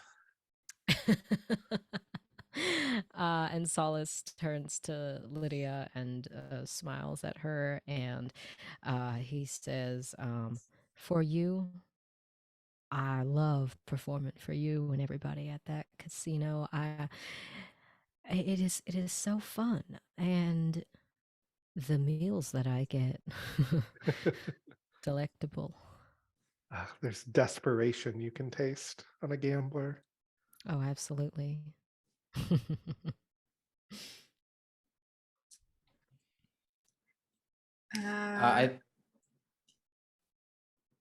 Oh, go ahead. I had nothing of importance to say. Yeah. Omkar like looks over to Cecilia and is like checking in, and it's just like, "Do you need me to go check on the Dupree little orchid?" I hate to sound rude, but I think this is a conversation I should have with them myself. If you could stay here. Don't worry, nods. I'll keep an eye on him. Yes, please keep him company. like a puppy that has like separation inside. Someone compared Omkar to a Doberman in chat, and I think that that's great because I feel like Dobermans are like really big, but they're also like big babies. Like a lot of the time, like the larger the dog, the more baby they are. Extremely clumsy. Yeah, and then Omkar kind of like settles back down and is just kind of like darting his gaze around everything, just make sure everything's at its place until conversations are had. Cecilia's stomping over to her parents. All right, stomp over you will. They are at the same table that they were. They look a little bit like probably more relaxed than they did when the original like thing had gone down. Like maybe they have drank a little But they definitely are like scooted back a little bit and talking to each other more than the other people at the table, which is unlike them. Mother, Popsicle, is there somewhere we can go to chat? Ah, darling, and they look, because you have managed to like impress them multiple times tonight. They look pleased to see you. I say, yeah, how about we take a stroll? That sounds lovely. And Wonderful. they excuse themselves from the table so they can take a loop with you. Yeah, and Cecilia immediately just like rips the bandage off and is like, the Countess came to talk to me about your demeanor tonight, and she said you two didn't look happy. They exchange a look with each other, like an oh fuck look with each other. There isn't even a better word for it. And they're like, what did she say, what she meant? Like they are very alarmed. She said that you two looked uncomfortable and that it was up to me to talk to you about it. And so, what is happening? How can we fix it? I've been on my best behavior, and so I need to know what's going on. I've reined it in.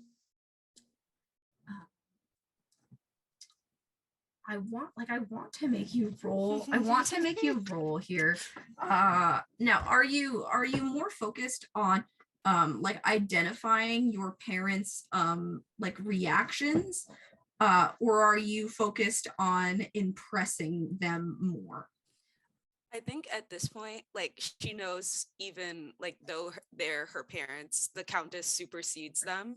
And so if the Countess isn't happy with them, she's not happy with them. So she needs to know why they reacted the way they did. Okay, so now you can then roll figure someone out. So that is 2d6 plus mind. Slay. Okay.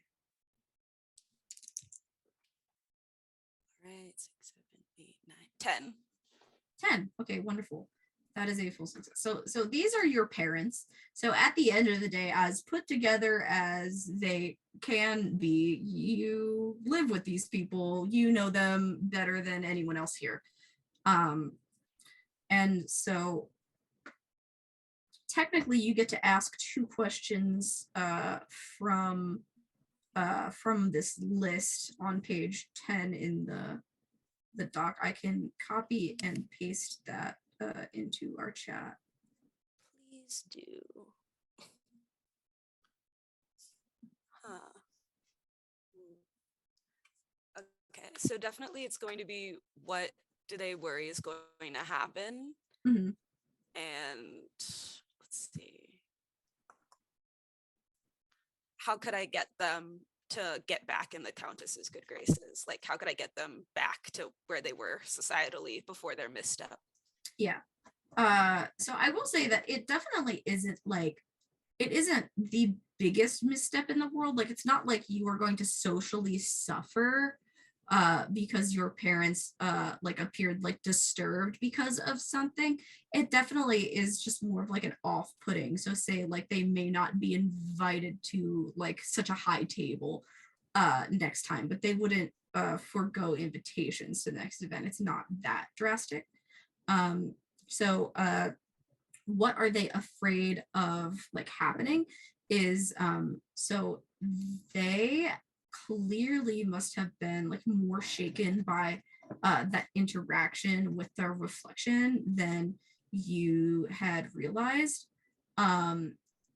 You think back on it again and kind of like review the body language in your mind, and you realize that there might have been like a threat going on, and that would put them in a very tight position, basically like where they also know that the Countess takes precedence, but this is one of her closest one of her closest advisors, and literally like her own mirror. So to be told basically like don't say anything to her by someone of that stature is like a big conflict of interest that's making them very very uneasy. what can they do to get back in the Countess's good graces. It would be unwise to throw someone higher up than them under the bus. That just makes you look bad, like most environments, you know what I mean? Like just Yeah. yeah. It makes you look like you're climbing. So that would not help. It would be good for them to become more informed on whatever is going on the situation. So when the time comes, they can be of help. And the fact that they misstepped here will be overshadowed by the later assistance that they provide. Mhm. All right. So we've got this. We're planning. I'm going to get more information for all of us. Um, and we're going to all pretend that everything is fine. I'm going to run in the party, probably drink some more, be my normal fun self, and everything will be fine. Thank you, Mummy and Popcorn. And then she just Oh, leaves. our darling, everything is fine. They are already in on that plan, in complete agreement. We're gonna pretend that everything is fine. Vampires are so big on the avoidance, like when things are wrong. Uh, I think that they are completely with that.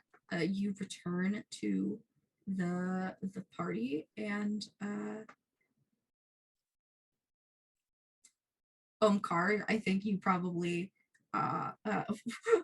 waiting, our dog with separation anxiety waiting would notice Cecilia come back first. Yeah, but Cecilia seems fine, right? Like Yeah, she on seems good. She like seems on her top of it mood is even. yeah, her mood seems to be alleviated. I think that like helps a little bit, like just based on how the Countess like spoke to us before.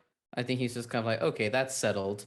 Um and looks over to Salis, uh, and says, much tensions here tonight. I know. It's like you can cut it with a knife. I'm sure people are expecting something to happen tonight, but I don't know what that might be. I'm just That's having a delightful time. is there something that needs to be cut like a knife? I hope not. I would like this night to be completely normal. But looking at everyone here in attendance, I am surprised that nothing has happened yet. Hmm. Yeah, he like cracks his knuckles as he's like thinking about this. What did you learn?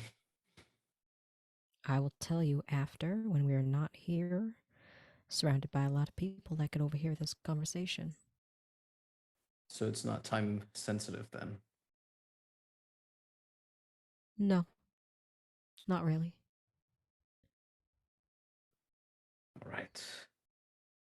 And then he kind of just like leans back and is like, good, I was worried that I am going to have to kill a random servant. No.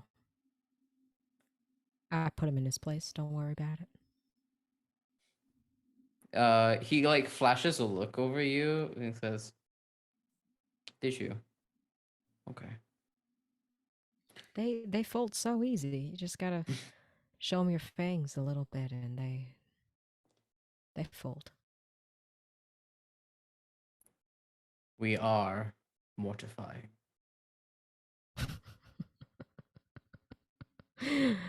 I, if you want to use that word to describe yourself, go ahead. I'd like to think I'm alluring, or I don't know, something a little nicer. What do you think?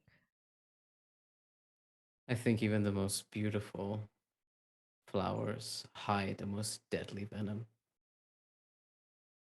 Perhaps that's true. And Solace just winks at you and turns back to drinking more of this blood. And I think he looks over towards Lydia and says, yeah, with all this tension, perhaps one of your gambling dens could use a bit more protection. When will you invite me next?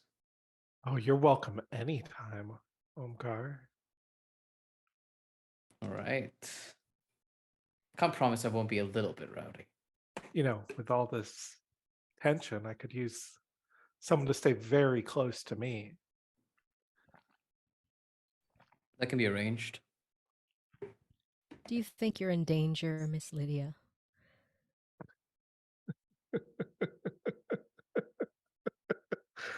No, Well, that's good. no, I.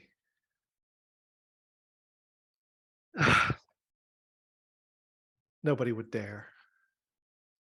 Exactly. But I certainly wouldn't mind Omkar staying close. Oh, would you now? Salis's eyes twinkle. Omkar by my side, you on my stage. That's right where I want everyone.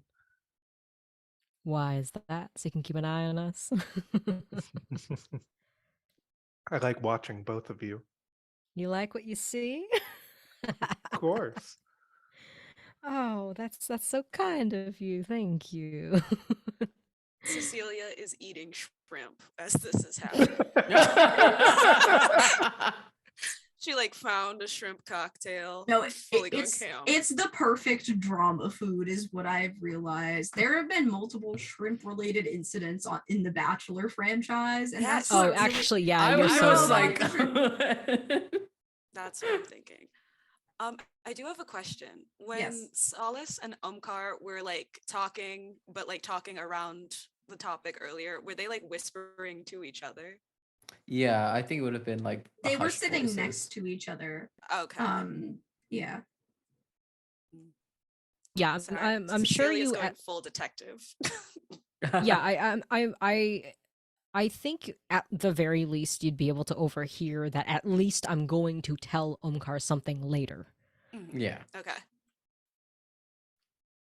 Yeah, I think this is definitely, and also like the vibes as well. Like this is definitely seems like reminiscent of other conversations where they had where Omkar wants to do a thing and Solace is like, please sit down. We can this Yeah. can wait You like must half an simply hour. wait. Yeah. Solace just like it's the meme of holding back your feral friend, except Solace is very elegant about it. Yeah. Slay. So Literally. Wink. So, as the party comes to a close, people are there is kind of like a dessert thing that goes on, like a dessert cocktails are kind of distributed, and they're little tiny. If you've ever seen like those little, it's kind of like a champagne flute, but like a tiny one. And it's those, and it is kind of like a sugary blood concoction that is in there. There are kind of like bags of to-go goodies distributed to everyone. It includes kind of like things that are reminiscent of the Countess and useful enough. There is a like a letter opener in everybody's thing. It is like beautiful, like shining, like chrome, like small blade. The handles are they have like the pearl inlay in them. You could, because this town is right on the water, so that is likely locally sourced pearl. In the to-go bags also there are like beautiful like pressings of flowers on like postcard size paper from the garden that can be hung up, used as art, etc., etc. And a few other smaller things, but those are the two prominent ones. Lydia, you notice in your like bag, the servant who brings it to you also has scrawled out the information of like the sourcing of the blood that you asked for. Very determined to get that information to you, in case they can be rewarded for such a thing. I will give them a generous tip. That is phenomenal. They thank you. They thank you profusely for it. They bow just like a number of times, like with their head, like thank you so much. You guys overall have been lovely, non-problematic guests tonight. That's my goal, to be a Period. normal, non-problematic guest at this very important event. No trouble. Non-problematic. We were teetering at the edge, but we. Okay, I will say, for the staff of the event, you pretty much didn't cause issues, and for that I'm very proud. I'm glad we didn't cause issues with the staff. It really Respect makes your staff me members. happy. Yeah, Respect your service staff. workers. I bullied them a little bit. You did bully them a little bit, but overall, I didn't we kill did anybody. good. You didn't kill anyone. You You didn't didn't even kill anyone. You didn't even maim any. There I wasn't didn't even maim a anybody. maiming. Everybody's faces stayed intact. And I love that. Mhm. Yes. So yes, as the night closes out, people begin to leave. Their carriages are brought forward. And so if you want to take the time, if you do want to share that information or plan a rendezvous point even for the next time to talk, now would be the time to do so. I think we think should meet at Lady Luck's. Ooh, I second that. That sounds like Is fun. there? I'm assuming that you have like a private back room or something. Oh, absolutely. You can even talk in one of the carriages, like of yours. Like there are plenty of like as people are dispersing, that you're no longer in the ballroom. Right. There's, I mean, like the surrounding area. Like there's plenty of places that you guys can go. I think Salis turns to the three of you and they say, like making sure that only the three of you can hear this. He says, I've come upon some very interesting information. If you'd like to meet at the back room at the lounge, I need to go home and freshen up a little bit and maybe change out and into something perhaps a little more comfortable. But I'll meet you there if that sounds amenable to you all. That sounds absolutely lovely. Perfect. Right. Lovely.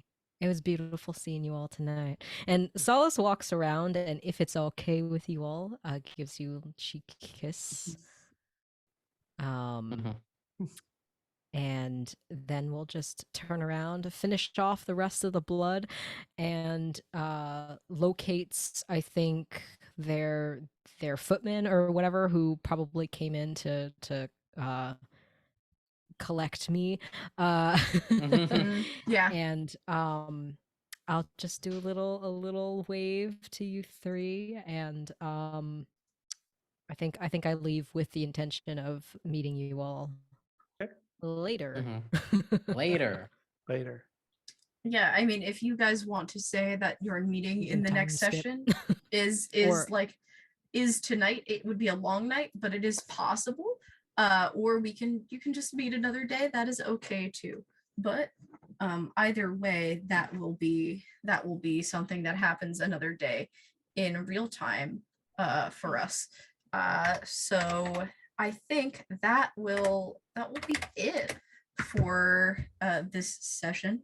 Some drama beginning to disseminate, some social niceties, some parents, some performers, and yeah, we have lots to review and lots to think about, and we will visit the casino next session, or we're calling it gambling den, the gambling den next session. It could be a casino if we wanted to be a Yeah. casino. For all intents and purposes, it's a casino. Yeah. But for flavor, it's a gambling den. We'll go in the reverse order of intros. Natalie, who are you? Where can we find you? What are you doing? Hi, I'm Natalie Pudom. You can find me at luckoftheharbor.com or at luckoftheharbor on Twitter. And there at luckoftheharbor.com, you can buy my game Sapphic Space Pirates, which is available in a brand new edition right now with brand new layout and recipe and new art.